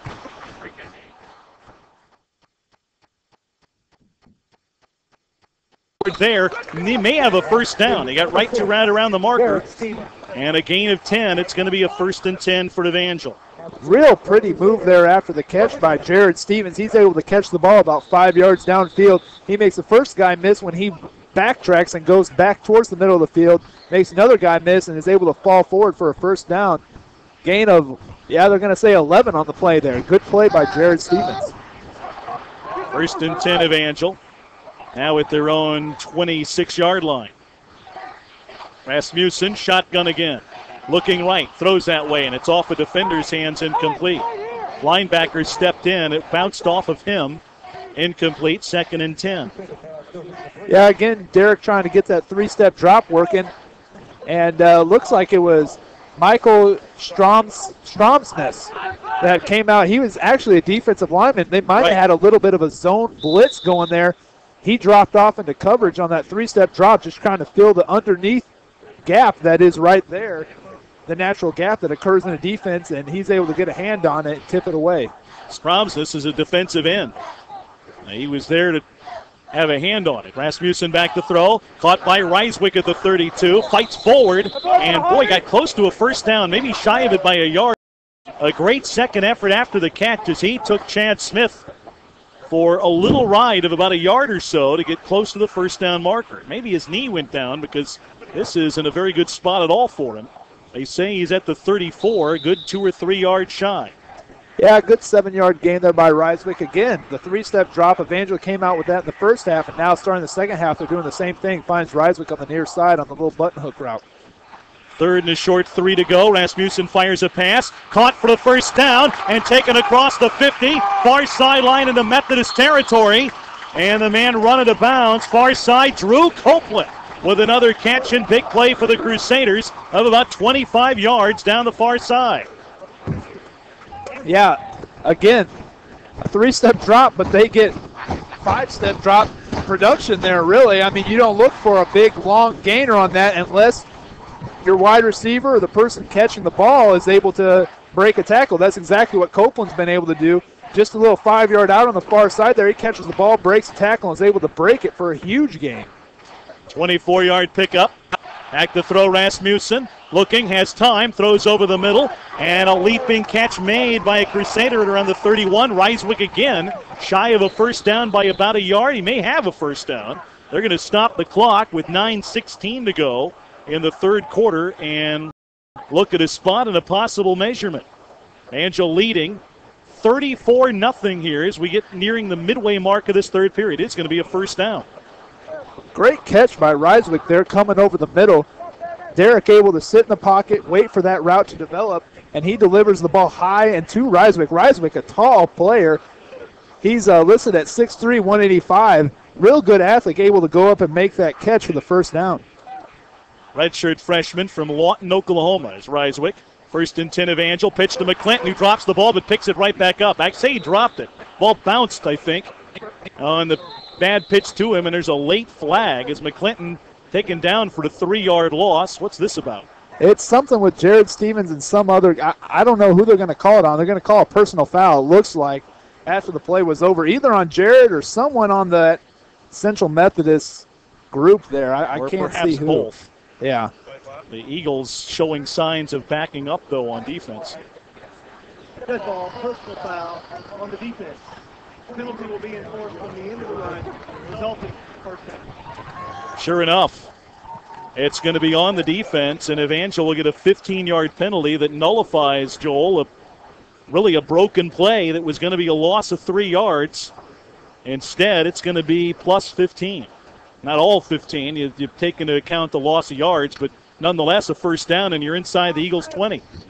Yeah, that was that play there. It looked like to be a little option to the near side here, and Derek delivers the pitch, and Shedrick not able to handle it. Falls down through his arms. Luckily, bounces straight up back to him, and they retain possession. Rasmussen from the shotgun fires a pass far side, picked off and returned by the Eagles across the 40 to the 50, and he's caught from behind at the Evangel 40-yard line and may have fumbled, and they're going to say he was ruled down by contact. Fantastic effort by Drew Copeland to try to run him down, and nearly getting the fumble recovery was Luther Walls, a big offensive lineman, back there in pursuit as well. But Evangel with an interception, and Rasmussen, who was 18 of 24 through the air, one of the few miscues he's had all day, as Ryan Boyer gets credit with the pick. Yeah, again, that 3-step drop, and Rasmussen maybe just got a little too comfortable with that. That was the same route that they had to Copeland a couple plays earlier where he picked up 24 yards, and Boyer was sitting on it and route as soon as Rasmussen threw it. Out of the shotgun, off on first down again. Play strung out near side, but they get across 40 to around the 37-yard line of Evangel as Rashad Lee taken down in the play by Von Dixon, and call it a gain of 4 yards for 2nd down and 6. Yeah, nice play there by Rashad. It looks like he was going to be stopped in the backfield by Ryan Chafin. That he didn't have anything at first and really had to bounce it outside. Laid a nice stiff arm on Chafin, and Chafin went down and wasn't able to bring him up. Chafin's really upset with himself right now, as he would have had him for a loss of about 2 or 3, but it ends up being a gain of what they're going to call 5 yards. And an injured Central Methodist player One of their offensive linemen has a knee and is slow to get up. Caleb Myers, sophomore from St. Clairsville, Missouri, is going to be helped off the field. Methodist already reeling with the loss of their quarterback, Brock Brockmeyer, who suffered a broken collarbone in the game last week. Way more important than that, Joel, they have to be emotionally devastated by the loss of a teammate, loss of a life of a teammate last Sunday. Yeah, a real tragedy occurred at Central Methodist, and the Central Methodist football player ended up losing his life. And you know it's tough for those Central Methodist players to be out there right now playing. They fake a draw and on a roll out to the left side. The quarterback has a first down and more. Michael Fork across the 30 of Evangel, run out of bounds at around the 25. That's going to be about a 10-yard run by Fork, who's run that play a couple of times today. Yeah, that's a nice play there. That's been their best play so far today, really, and they've only run it 2 or 3 times. But Fork able to fake that handoff, and he draws in the far outside linebacker, which happened to be Andrew Matrone on that play, and he goes after the running back and then realizes Fork sells the ball. It is too late. He was already by him, and Nathan Thomas will bring it down after about a 10-yard gain. Here's a handoff up the middle, breaking a tackle there. Lee gets to around the 20 before he stopped. A good second effort run and a gain of 5 for Rashad Lee. And the Eagles offense looks the healthiest it has all night. Yeah, and that was like the same formation as the last play where Fork kept the ball. This time he does give it to Rashard Lee, and you could just see Evangel kind of second-guessing themselves on that one. The defensive line kind of stopped after Fork took off back around the end. This time he didn't have the ball, and by the time they realized it, Rashard Lee is another 5 or 6 yards downfield. 2nd and 5 from the Evangel 20-yard line. Quick snap, rolling left. Fork looking downfield. Dumps it off, and it's incomplete. He was looking downfield for Chris Jansen, his tight end, at around the 14-yard line. And the pass offline, it'll be 3rd down and 5 to go. We mentioned that death. Justin Valley, a 19-year-old from DeSoto, Missouri, was found dead in his dorm room on Sunday afternoon. And apparently had taken his own life. He had some self-inflicted injuries. And that's I'm going to give you a sideline. This brutal blow to a team, Joel. You know what a team dynamic is like, and that's almost unthinkable to have to go through. Back to throw on 3rd and 5. Big rushes. The Fork is snowed under back at his own 27-yard line. That's freshman, that's freshman Caleb Taylor coming in and making the stop there. The 6'4", 245 redshirt freshman from Morrisville, Pennsylvania. Real excited about that sack. Getting good time in the early part of the season here. And he's played well these past few games for Evangel in these early games and played a lot better than what a lot of people would expect. But he's a real talent and he's a real good player. And you're chuckling. He's a high-energy guy, isn't he? Yeah, he is pounding his chest, having a good time out there. He's cracking me up is what he's doing. Tyler Padgett will try a long field goal. This is going to be a 43-yard attempt on 4th. Snap back, ball down. It's blocked. Deflects behind the line of scrimmage, and the Eagles are able to fall on it at their own 38, but denied points again. And Evangel will take over on downs with 5:58 to go in the 3rd quarter. Still leading 34-0. First and 10 for the Crusaders. Yeah, just pressure right up the gut. That's the best way to block a punt is if you can get or block a field goal rather, is if you can get penetration right up the gut. That's the quickest way to the ball is right down the middle there rather than coming from the sides. And Evangel special teams field goal block unit was able to do that. And I believe it was Rayburn that got right up in there and was able to split his defender and get his left hand on it. I formation for Evangel. It's a pitch. This is Ryan Polite, his first carry of the flag goes down as Polite bounces to the outside and gets all the way to the 50 before he's knocked out of bounds. Eagles are claiming an Evangel penalty on the play to nullify Ryan Polite's return to the lineup for the first time in about a year. He injured his knee in the Baker game, which is about week 3 or 4 of last season, and gets his first carry of the year just there, but it's not going to count. The offense. Block in the back. Yeah. And it's good to see Ryan Polite back out there. It's been almost exactly a year since he got hurt. And Ryan Polite's one of those guys, it just looks like he's running angry. And really, he's probably the most lighthearted guy and having the most fun out there. But he is what you call an angry runner. He just runs with a full head of steam, and he's trying to take off anyone's head that comes near him. And I'm sure Ryan wishes he could have that one in the stat book, but he's just happy to finally get back out on the field and try to run somebody over again. And he can do that. He can run past you and over you. 6 foot and a strong 200. Oh, yeah. That's probably an underlisting there for the weight, I'll tell you that. Yeah, he's a strong, compact guy, but is fast as well. Little movement on the line. Don't see any flags. Polite in a pitch right, trying to turn the corner, breaks a tackle, gets forward to the 30, and still shifting forward, gets to around the 32. There's a late flag, as there was a late hit. And a couple of guys go chest to chest before they're separated. Luther. And here comes flags everywhere. There was an initial set, and then a whole nother group, and Scott Metcalf will escort his guy off the field. That's Luther Walls for Evangel. He was getting mixed up. I believe it was with number 55, Charlie Stevens, a linebacker. And he shoved Stevens to the ground after the play. And Luther's still upset. He was getting into it. And to make matters worse, after they called the personal foul on him, I don't know if it was going to be both ways, but Luther took off his helmet on the field, which is an automatic penalty.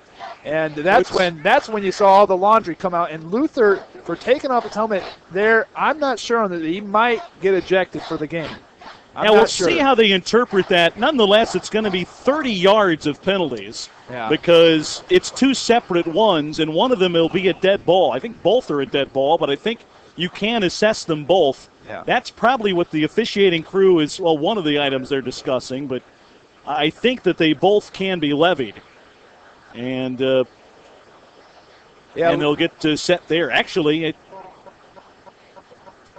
Jeremiah Hayes down there kind of counseling Luther Walls, the two-time All-American center from Evangel, just as a graduate assistant this year, trying to counsel him. Nice to see Hayes still in the stand. He had a few hours to go before he graduated and named the NAIA. They created an award last year for the best center in the NAIA, and Hayes winning that award and still a part of the program. Okay, this is going to be. All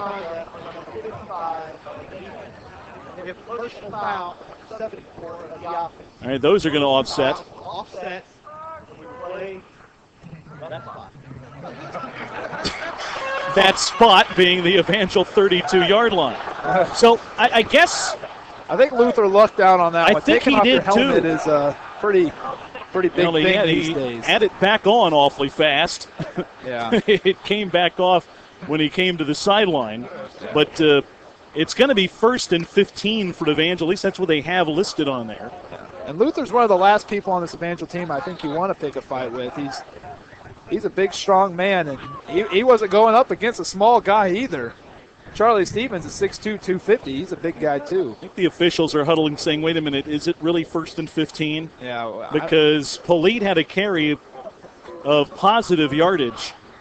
And if they may have forgotten to assess a penalty on the play originally, which should be, or may have been, an offsides or false start. Now they indicate second down. Yeah. On the yard marker on the far side, but there is some confusion by our folks in stripes down there. It should be second down. If you remember the first carry by Polite, there was a block on the back by Bob Edwards, and that moved him back to 2nd and 20. Right. And Polite had a good carry. Subsequent foul after the offset foul. Number 74, the Reds, took his helmet off, which is an unsportsmanlike conduct. He was forced 15 yards from the end of the run. Yeah. Second down. They were so caught up in whether to call offsetting that they kind of forgot about that one. Yeah. So they did see that after all. I thought that was strange because every guy on the field in stripes threw a flag on that. So I was thinking, boy, they're decided just to say never mind to it. But no, they did get it, and they should have. And it's now 2nd and about $1 billion. 2nd and 30, and Evangel's backed up all the way to their own 17-yard line. 5:39 to go. Rasmussen from the shotgun dumps a pass off. At the 15 to the 20, and he surges to the 25 before he's dragged down from behind. A catch by Polite out of the backfield, and it's going to go forward for about a 10-yard pickup. Yeah, a little screen pass there for Polite. Central Methodist got caught in a blitz there, and Polite was able to catch the ball out of the backfield from Rasmussen and they're going to call it 9 yards on the play. Third down and not quite as long as before, but 21 yards to go for the first down. Evangel at their own 25. 3 wideouts left, or 3 wideouts to the far side of the field. 1 left. Rasmussen shotgun again. As the snap. Dumps it off again. Polite at the 20. Flag is down. He's at the 30 and wrapped up, taken down here, trying to fight for it, but finally snowed up. And the flag is back around the Evangel pocket. That's in the area of holding again, or the block in the back. We've got a couple backups on the offensive line in now. Danny Sweet Klein, one of those. I don't think it was on him. But no, I just wanted to identify him. Yeah, I don't think it was on him either. But it was. I'm not sure who it was on, but it's in the area of holding. It looks like that's what. We have offsetting fouls on the play. We have a hold on number 54 on the offense. Oops, it wasn't. This is a 5-yard face mask on the defense. Those 2 penalties will offset and replay down. That really hurts Methodist more than it does Evangel because this is a pickup of about 10 yards or so. As the officials are going to go back to the original line. Well, never mind. I think they're going to replay the down, maybe? They're replaying the down. So that does kind of hurt Evangel, and that they miss out on a 10-yard pickup, and it's 3rd down and 21 to go. Well, we'll see if Polite gets the ball again here. It's been all him. He's probably getting tired of all these penalties, taking away all the yards he's getting. 3 wide to the right, 1 wide left for Rasmussen out of the shotgun. Polite stands to his left in the backfield. Snap back to throw. Rasmussen steps up in the pocket, going deep down the middle, and just incomplete. He had Copeland out there all the way at the Methodist 40, and just offline and 4th down and a punting play for Evangel. Well, there were 3 Evangel wide receivers open down the middle of the field. You had Mike Reiswick, Jared Stevens, and Drew Copeland open. I think he was going for Jared. That was right down the near hash mark there. But Rasmussen was under pressure, had to move up in the pocket, kind of on the move, flung it out there, and just overthrew. I think he was going for Jared. That was his intended receiver there, just out of his hands. He would have been gone had he got it. Punting situation for Trevor Geis. Snap to him. He kicks it away from his own 15. Wobbly kick. Methodist will take it from their own 37, go backwards, and Jared Stevens catches him and throws the return man back for a loss. Working with progress at his own 35, but a great open field tackle by Jared Stevens. Set up by a great punt by Trevor Geis. He's able to get a lot of hang time on that on a good punt. Nice spiraling, not tight spiral, but a nice kick there. Gerald's underneath it, and Stevens able to get down the field first and make a sure tackle at the Central Methodist 35-yard line. Following Evangel Sports on the World Wide Web, presented by the Holiday Inn at I-44. As for the Evangel, and enjoy the new, completely renovated hotel that's less than from campus. That's Holiday Inn, I-44. The pass dumped off on the flat far side and taken to their own 40 for the Eagles as they got it to Griffin. They're running back for a gain of about 4 or 5 yards and 1st down. Yeah, just trying a quick pass out there, trying to get the edge to their running back, Griffin. And then strong safety Andrew Rickman comes in and makes a stop after a 6-yard gain.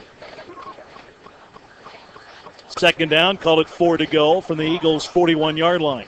Central Methodist going from our left to our right here in this 3rd period.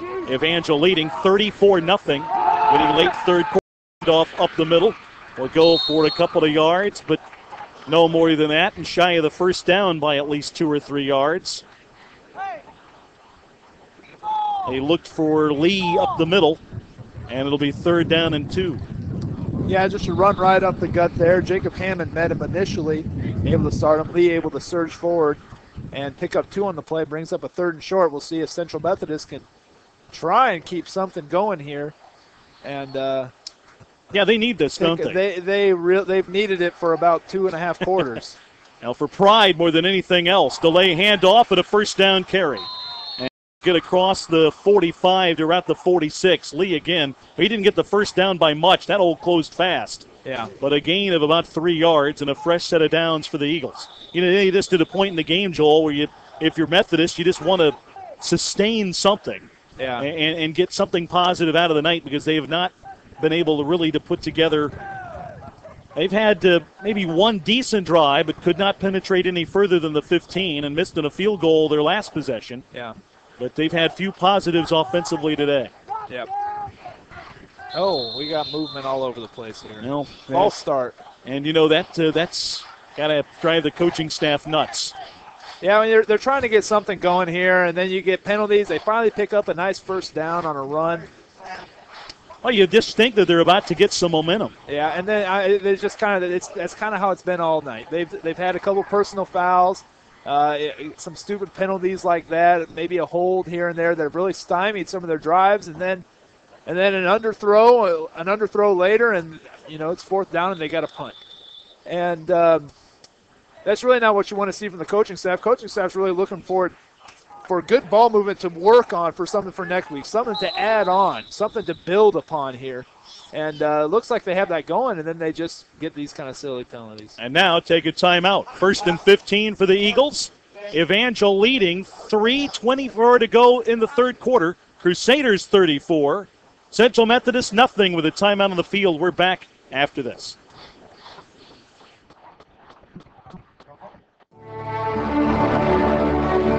What is a hero? Are heroes born, or are they made? In after-school programs, your kids will uncover hidden strengths, discover they have the power to change their future, and find the hero inside themselves. Let us know you on after-school programs in your area. Call 1-800-USA-LEARN. After-school programs, helping kids find the hero within.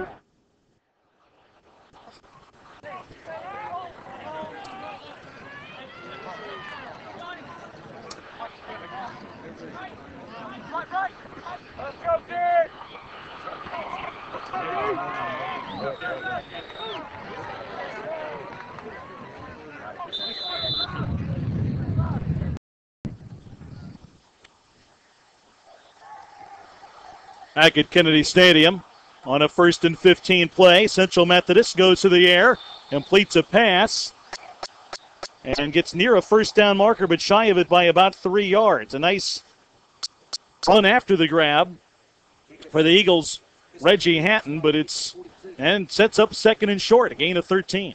Yeah, a little rollout there for Fork as he finds a freshman out of Columbia, Missouri.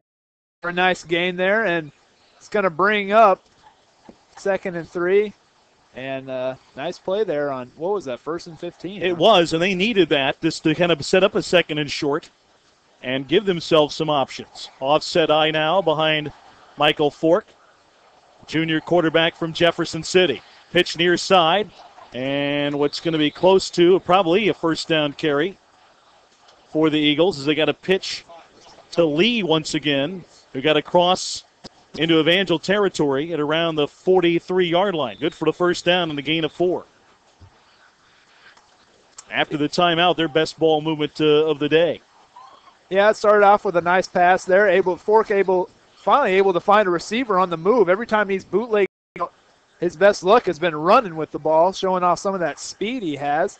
And the last play, he's able to deliver a nice pass. It's much easier on 2nd and 3 than 2nd and 10. 1st and 10 here. Pitch left for Lee. Looking for room. It's met at the 40 and able to move the pile forward to about the 39 for a gain of 3, maybe 4 yards on the first down play. Under 2 minutes to go here, third quarter. Evangel on top of Central Methodist, 34-0. 2nd and 7 coming up for Central Methodist. I'll see what Central Methodist tries to do here. They got 2nd and 7, and they've been moving the ball pretty well now. See if they try and take a few more shots down the field. They haven't taken very many deep shots. It's all been intermediary routes. And see if they try and catch this Evangel D napping. Take the handoff. Fort going deep far side as a man caught at the 10. Breaks the tackle. Touchdown Eagles. And that's exactly what happened. They did a little play action fake. Caught Evangel napping. Had their man on the far side beat the cornerback over there. I can't see who it was. I believe that it was Aaron Lambertson, the sophomore out of Akron, Colorado, who got beat on the little double move there. And he was open, and Fork delivered a nice ball to him. And he was able to break a tackle and get into the end zone. Just what I thought. They'd go deep and try and catch him napping. Waylon George with a touchdown reception of around 35 yards. And now the extra point is good from Tyler Padgett. And the Eagles on the board. 1:20 to go, third quarter. Evangel leading the Eagles 34-7. And with a timeout on the field, we will be back after this.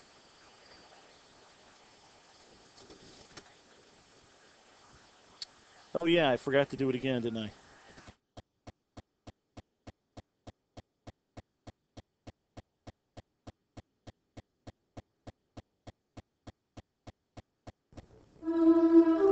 These kids are in trouble. They're not getting high on drugs or stealing. If they were, you'd do something about it right now. But why is it almost half of all parents who suspect wait a year or more before getting kids with learning disabilities are smart. They just learn differently. Call now. The sooner you get help, the better the chance your kid has. 4-7 now as Evangel leads with 1:20 to go, third period. If you're Evangel's front line here on the kickoff, you got to watch out for a little sneaky onside kick. Central Methodist trying anything to get back to the game and work on anything here in the game. They do kick it away, though. Down the middle of the field, the Crusaders field it from their own 10. Nathan Thomas tripped up, taken down to the 25-yard line. That's where Evangel will have it. Retake the field. In command still, 34-7. As we're late third period. Now for the Eagles, something positive there. And Padgett, who will look to make that Fork, who will look to try to grow into this role. Able to throw a touchdown pass of 40 yards and get his team on the board. Some new players in the game. Richie Ropke will take over at quarterback for as a lone back behind him. It's his Ryan Polito. Off, trying to spin free and right at the 25, and it's no gain. Yeah, just trying to work that run game with Ryan Polite, try and get some little bruising run game going with Polite in. Looks like the night's going to be over for Derek Rasmussen and Shedrick McClinton. Just pointing out the two obvious, spots there on the field, along with some other players along the offensive line and wide receiving cores, but looks like Ropke's going to, and we're going to see probably Sam tonight. Rope field breaks it, taken down by his leg by Trey Neal, linebacker. The play strung out, loss of yards for the Evangel, so it's going to be third and long around their own 21-yard line, a loss of 4 on the play. Yeah, it looks like Central Methodist is not going to get beat with the run. They're not going to let that happen. They're crowding the line of scrimmage. They're really attacking on everything, and if Evangel wants to keep them honest, they're going to have to start throwing the ball a little bit more and going down the field a little bit more, because as we saw, they're hawking those three-step drops and those quick passes. So maybe have to go down the field a little more than they want to if they want to keep them honest right now. That's the end of the third quarter. We go to the fourth. Evangel 34. Central Methodist 7. We're back with the final quarter after this. Everybody loves Friday afternoons. There's no denying that Fridays are special. The work week is over, the weekend's ahead. So what else is special about Fridays? More accidents occur between 5 and 6 p.m. on Fridays than any other time. You're eager to get home and start your weekend, but remember, a few minutes in traffic is nothing compared to this. Slow down. Take a little extra time to be cautious. This safe driving note is brought to you by TV23 and the City of Springfield.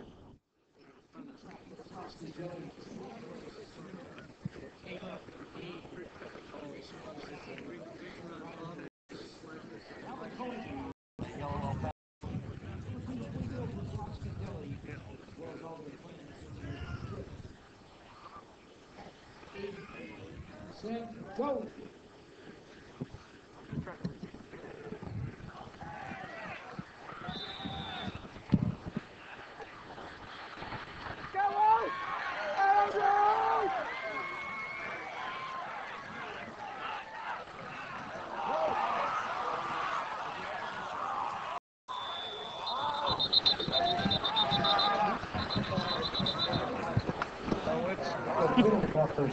On the play.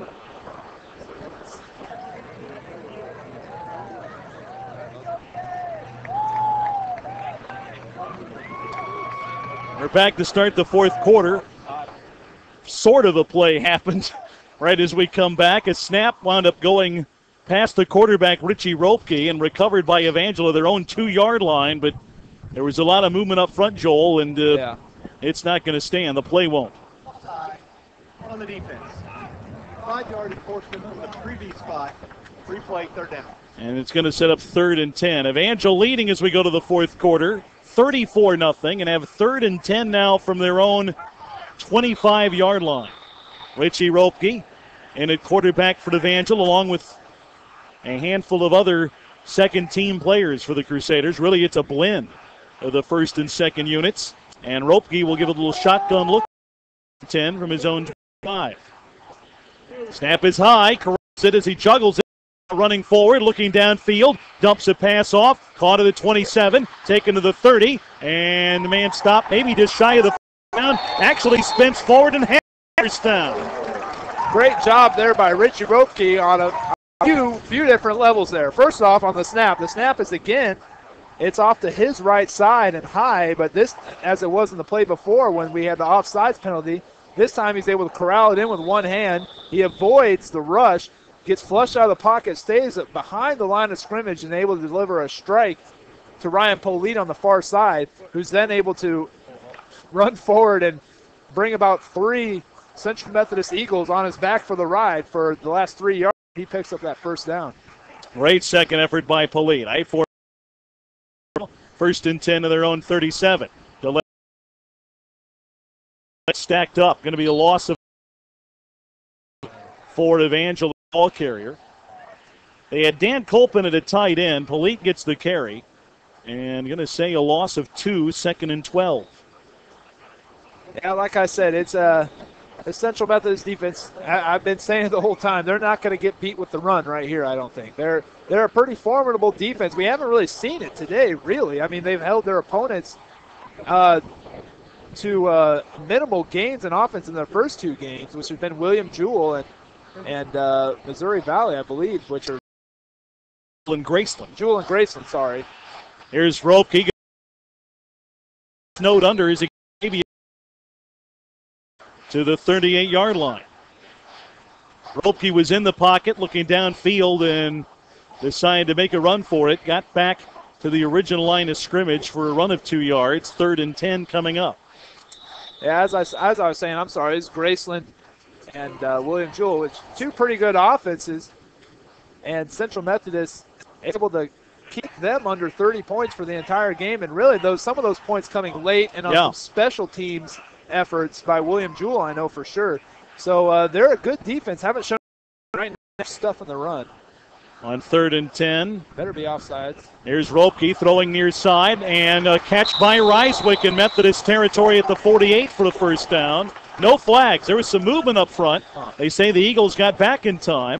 First down catch for Reiswick and a gain of 13. Well, there is a defensive tackle and a defensive end. The right defensive end and I think it's the nose guard there that jumped a little bit in the neutral zone, but they must have said that the line judge must have thought they got back on time before the ball was snapped. The way it is, though, Ropke's able to deliver a strike to Mike Reiswick on the near side of the comeback route for a good gain. 1st and 10 Evangel at the Eagles' 49 line. Right at midfield. Ropke back to throw. Dumps a pass off by Nan Culp. Culp, the running back, trying to grab it around knee high. on the pass and not hang on. 2nd down and 10 for the Crusaders. Yeah, Ropke under a lot of pressure there. He took a shot there at the end, tried to deliver the ball a little sooner than he wanted to, as he had about 3 Eagles right in his face there, delivering a hit on him. And pass a little low to Colt. Colt just not able to bring it in there. 12:01 to go, 4th quarter. Evangel leading. Central next week, it's Missouri Valley. We've got a play over Jewel, a hard-fought game. Here's a hand.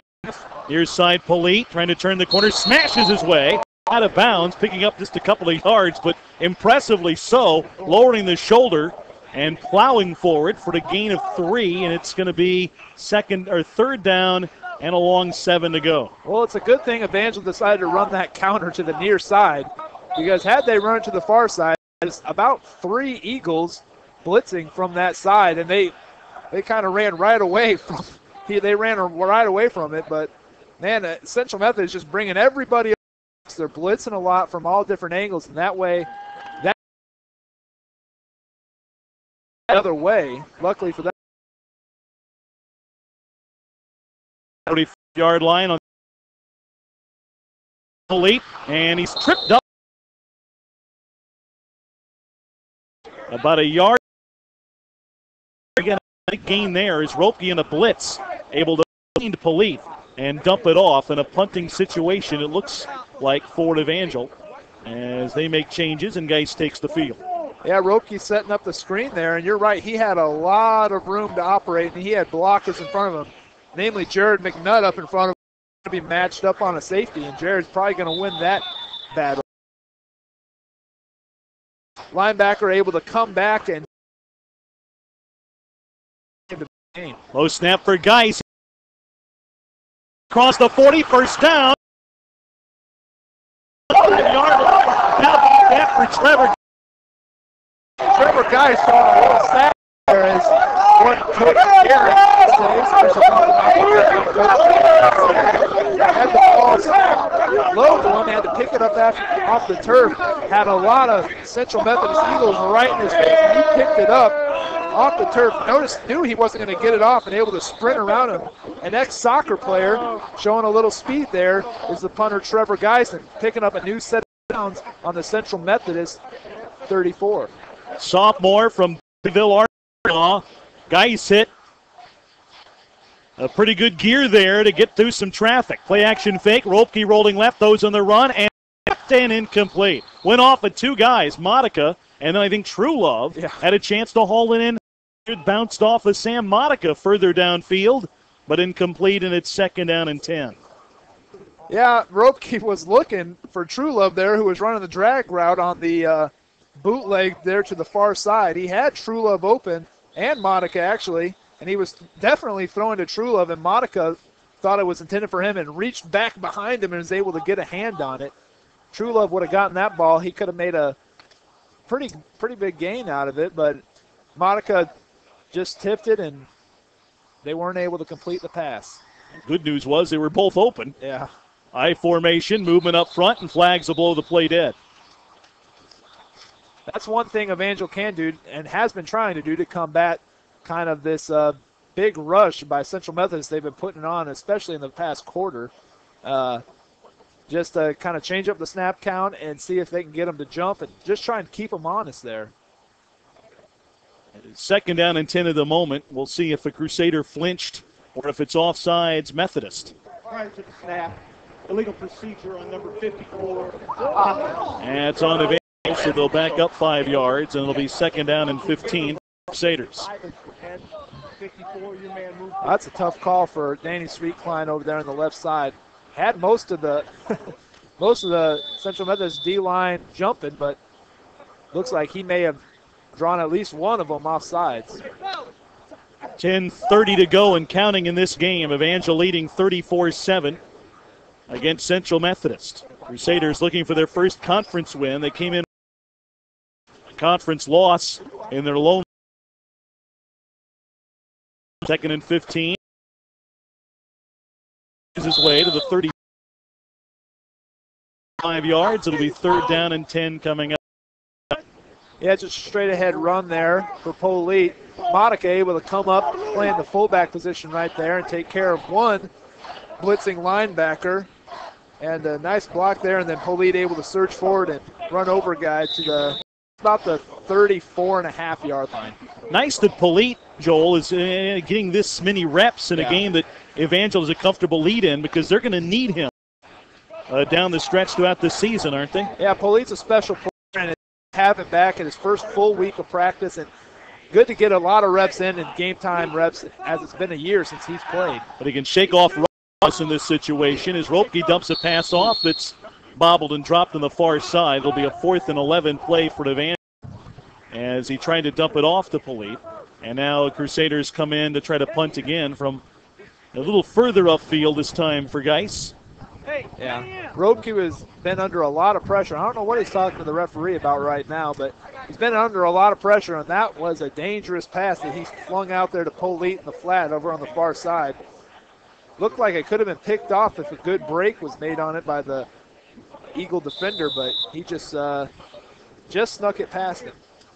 We've got a guy in Polite, Joel, that could not play in the spring drills because he's still rehabbing the knee.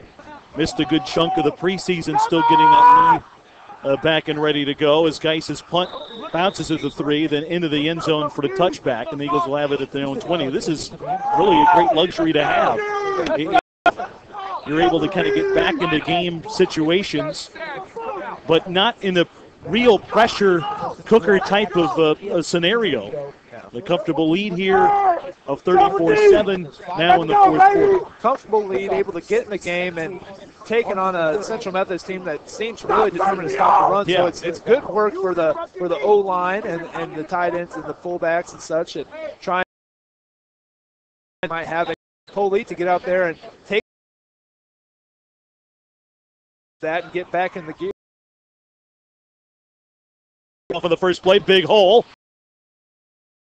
Carry may be a first down carry as Lee gets the call and gets 10 yards from the 20 to the 30 in his own territory. Now they're going to say he was shy of the first down by inches. So it's a gain of 9. Second down, less than a yard for Lee and the Eagles, as they now have committed Gerald perhaps to a wide receiver. Yeah, Gerald started out running the ball, but it looks like they've decided on Lee the game as after that first period. Off up.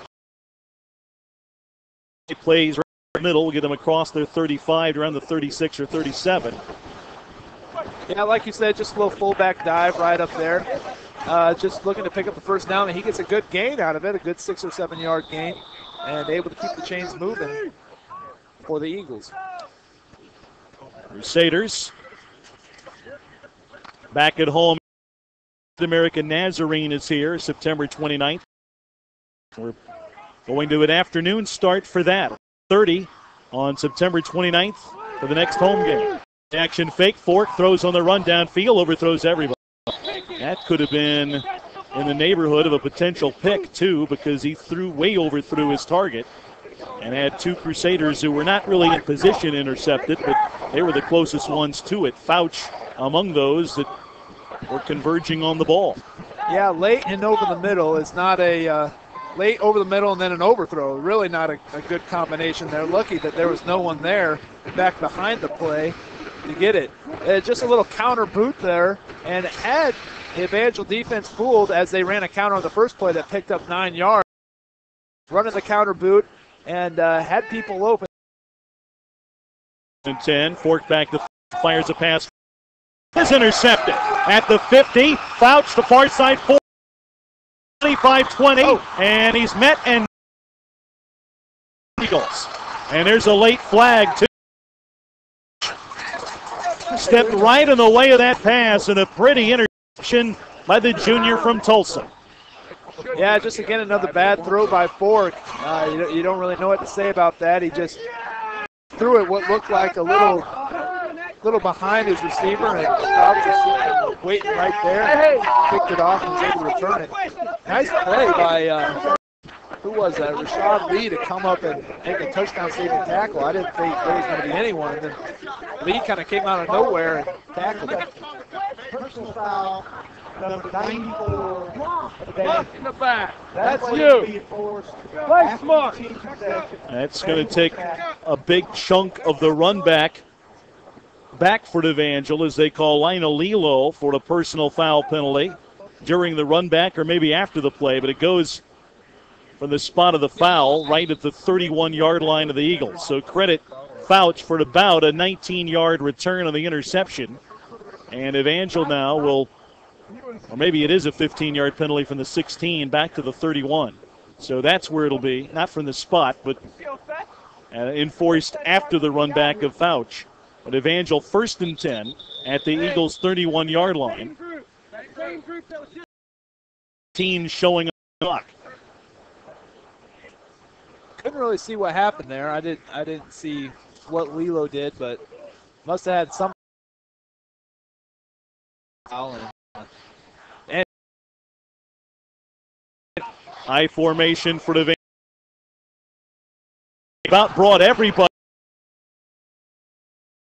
Next it up, then he's snowed on. 7 yards for the Crusader. I don't know how he got that ball back. He had about 4 with it from both teams. It squirted out somehow, and Ropke was able to get it. I thought for sure that was going to be Central Methodist ball all the way. Maybe 4 Eagles trying to recover. Knocked it back to Ropke, who scooped it up like it was a ground ball and then tried to make something out of it, and they wound up snowing him under. Yeah, miscue on the exchange there between Ropke and... So it's 2nd down and 16. Here spins off a tackler but then goes down. Another 4 or 5 yards.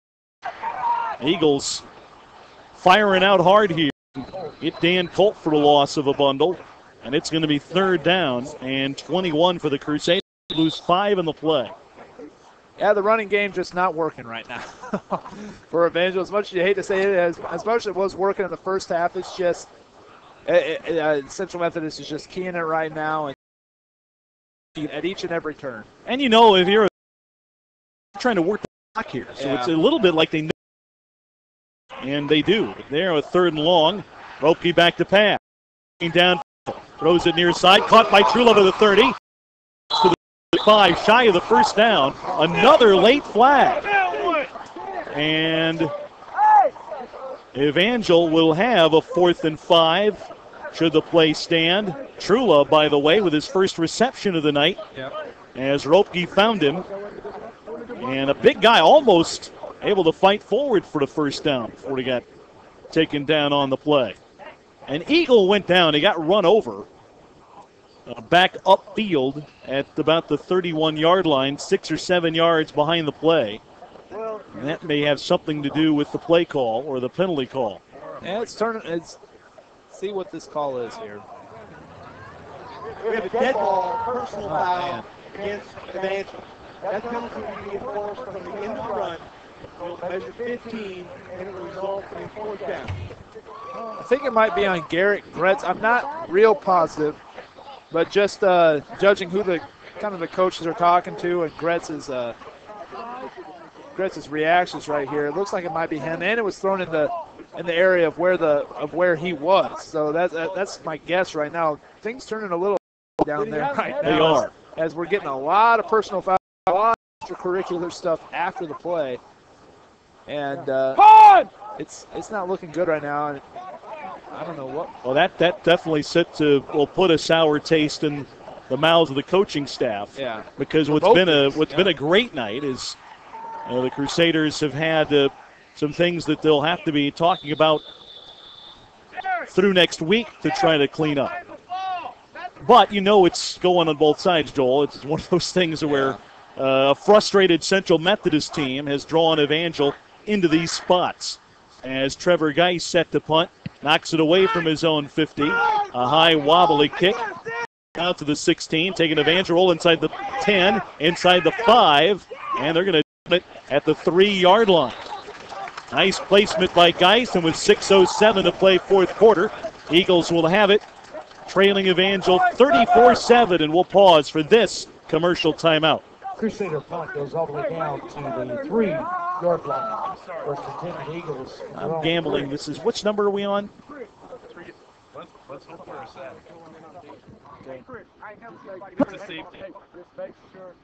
Home with Sparky's Spot.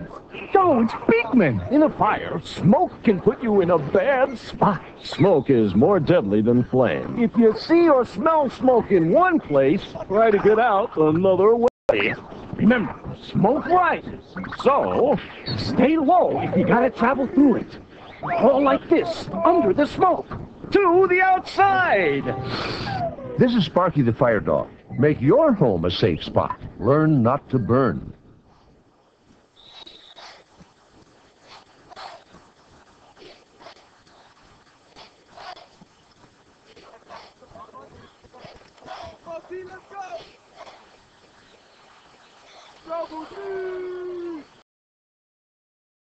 From their own 3-yard line, they get a 1 back far, hand off. A big carry for Rashad.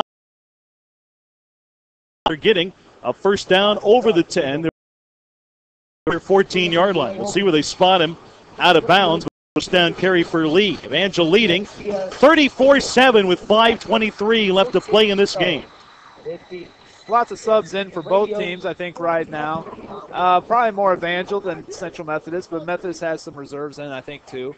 And Rashad Lee, not one of those, but he's able to take that one and bounce it to the 9 or 10-yard gain there. And offset I formation for the Eagles. And met in the down Griffin. Raiders will take him for a loss. Tell you, Joel, it's been a tough, we talked about it in a tough week. It was a tough 24 hours for the Eagles a week ago in the loss to William Jewell. Early on, you lose your experienced quarterback, a senior, and as tough as that is to recover for a football team, it's tough to replace a senior leader like that, especially at your quarterback spot. That just unfathomable. Hand off here. Actually has room to first down across the 33-yard line. Another nice pick. It's worked for them well today as Fork able to get about 16, 18 yards on the carry and a first down. Yeah, again, Fork on the quarterback keeper. He's really exposed kind of a weakness maybe. And it's Evangel maybe a little too over pursuing at times, and they've taken advantage of it. And as they fake a handoff to their running back, had out of 3 wide. Lee right side breaks it, fights forward for a gain of about 2 to around their own 36. Joel, I don't know how you regain your focus, and in football you have to try to figure how you were going to move on from having somebody that you're close to and you go to battle with. Valley, I believe, was a sophomore. I believe he was a part of their team a year ago. Only 19 years old and passed away on Sunday. Yeah, it's tough. I've never even been through anything close to something like that. You can't imagine what they're going through. Fork back to throw and stops a receiver at the 38-yard line. Bounce to him, and it's going to be 3rd down and 7 for them. In one sense, you do draw. It would have to draw closer together to cope.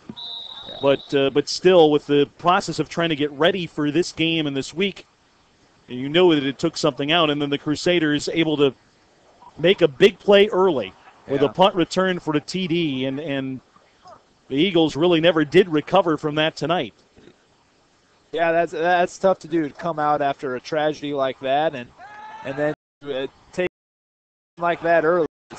Fork throws another interception, throwing off balance, went over the middle, and it went wide and in picked off. And the Crusaders take away it again.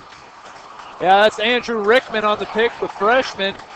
out of Nixa, Missouri, coming in and playing some time here late in the fourth quarter. Getting the overthrow from Fork, who was under some pressure and got flushed out of the pocket. Tried to throw on the run and make something happen down the field. And Rickman able to pick him off there. Looks like we're going to see David Sebastian come in at quarterback for Evangel. Got a lot of action a year ago for the Crusaders. Now in 6 to play fourth quarter. In fact, he started. And so off to Culp, keeps it. Looking for and carry. It's David Sebastian, who looked good in that type of play in the spring game and in the scrimmages this year. Kind of showing almost not really like an option type of quarterback, but a running opportunity with your quarterback in the game from the sophomore from Helena, Montana. Yeah, Sebastian is not afraid to put his head down and run a little bit. Actually, I think he kind of likes it. He kind of likes going up there and challenging some of those guys and picking up some yards with his feet. Likes to throw it too, but not afraid to. He's a little quicker to tuck it and take off with it. That time an organized run, designed run. Yeah. A pitch to Dan Culp, who breaks a tackle and gets forward to around the original line of scrimmage. And it's going to be third down. And still about 3 to go. And players get separated on the far side. You saw a couple of guys come together there, but no flags resulting in third down and maybe about 4 to go. That was a carry of 6 yards for Sebastian a moment ago. No gain there for Culp, and it's 3rd and 4 from the Eagles' 47. Stripes might want him.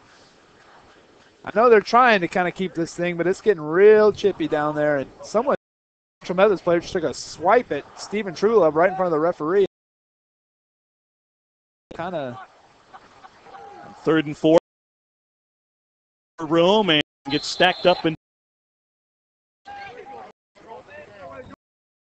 clock moving, and under 2 minutes to go and 1:40 and counting.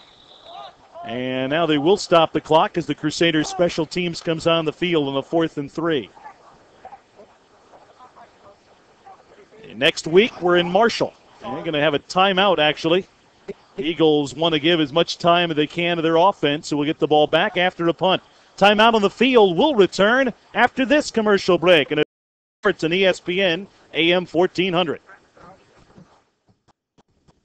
This is the hand that sows the seed, that grows the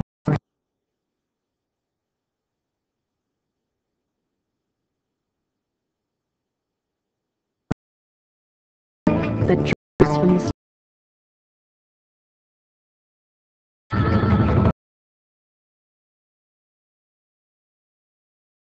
that is that toils at the that supports the hand. How can we choose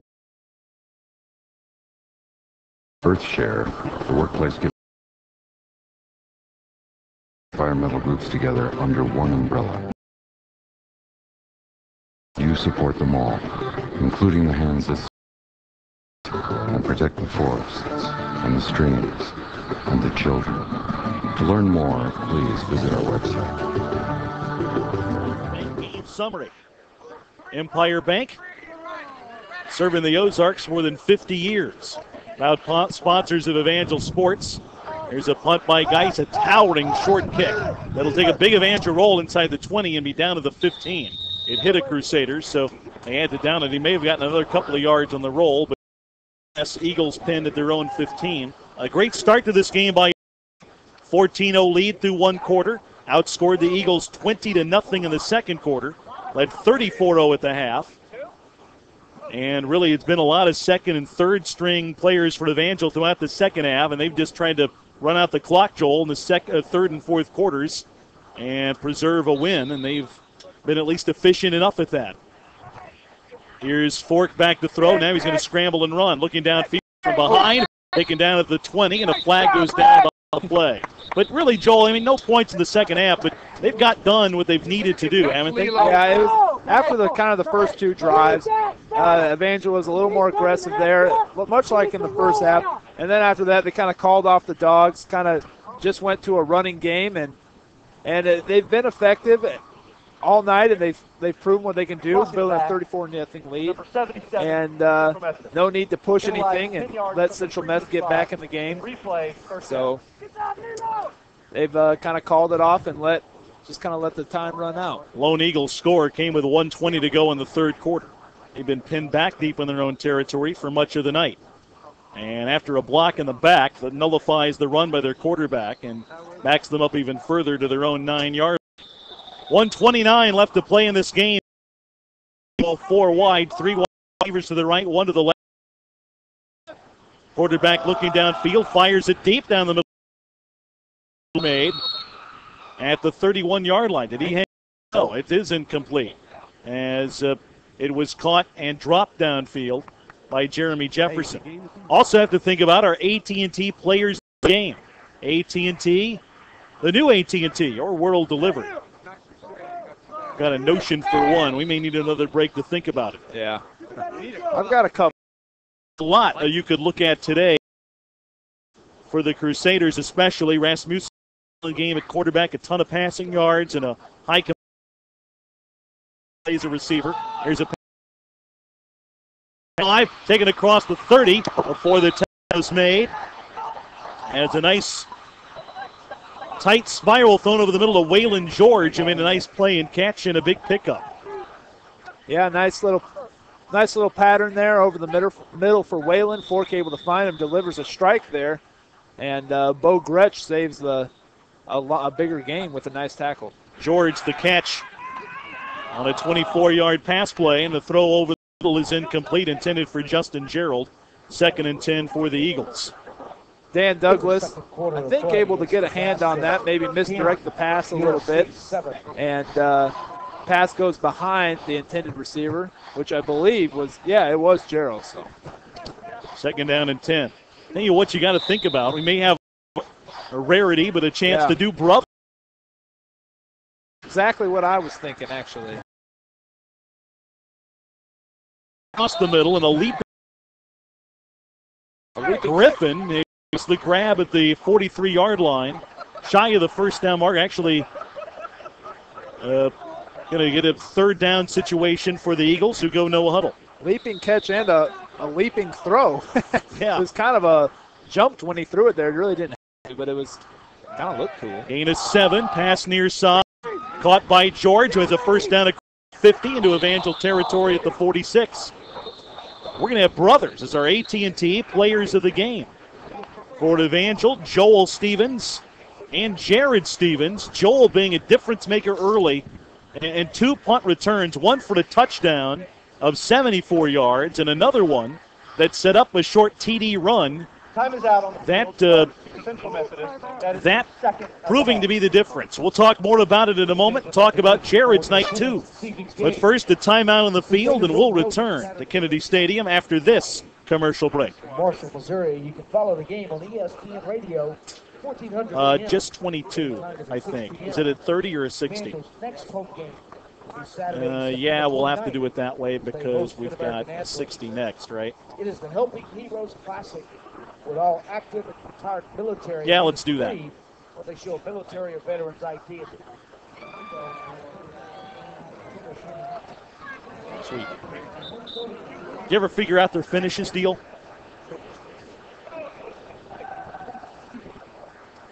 Okay. Sure. Now they liked it once or twice. They'll love it 3 times, I suppose. Okay.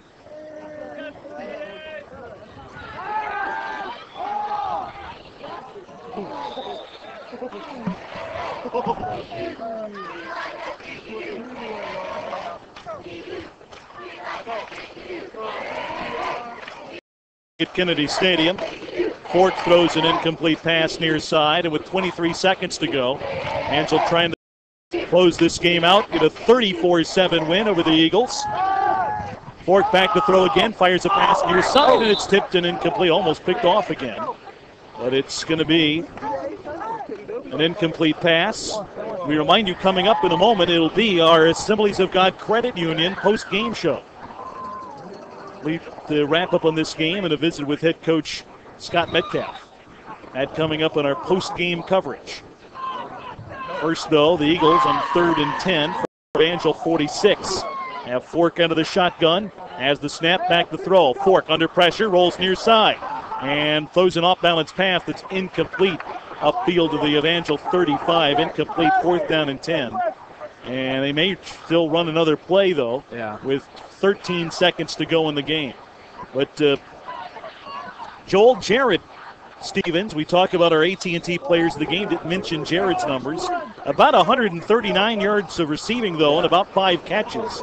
And has made some very big plays as a receiver for the Crusaders tonight. The pocket collapses, down it goes, and sacked. With 7 seconds left, Evangel will take over on downs, and now can run out the clock. That's Evangel's 5th sack of the night. Yeah, that was Ryan Witzel, the freshman out of Ozark, but getting back to Jared, had a big night.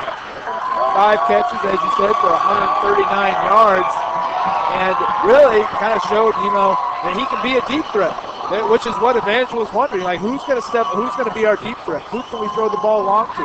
Well, maybe that person is Jared. Caught a couple deep balls over the middle, was able to beat some of those defensive backs. We know he has speed, and he showed it off today, and actually made a couple good tackles on special teams as well. A really well-rounded game for Jared Stevens. And Raiders will run out the clock.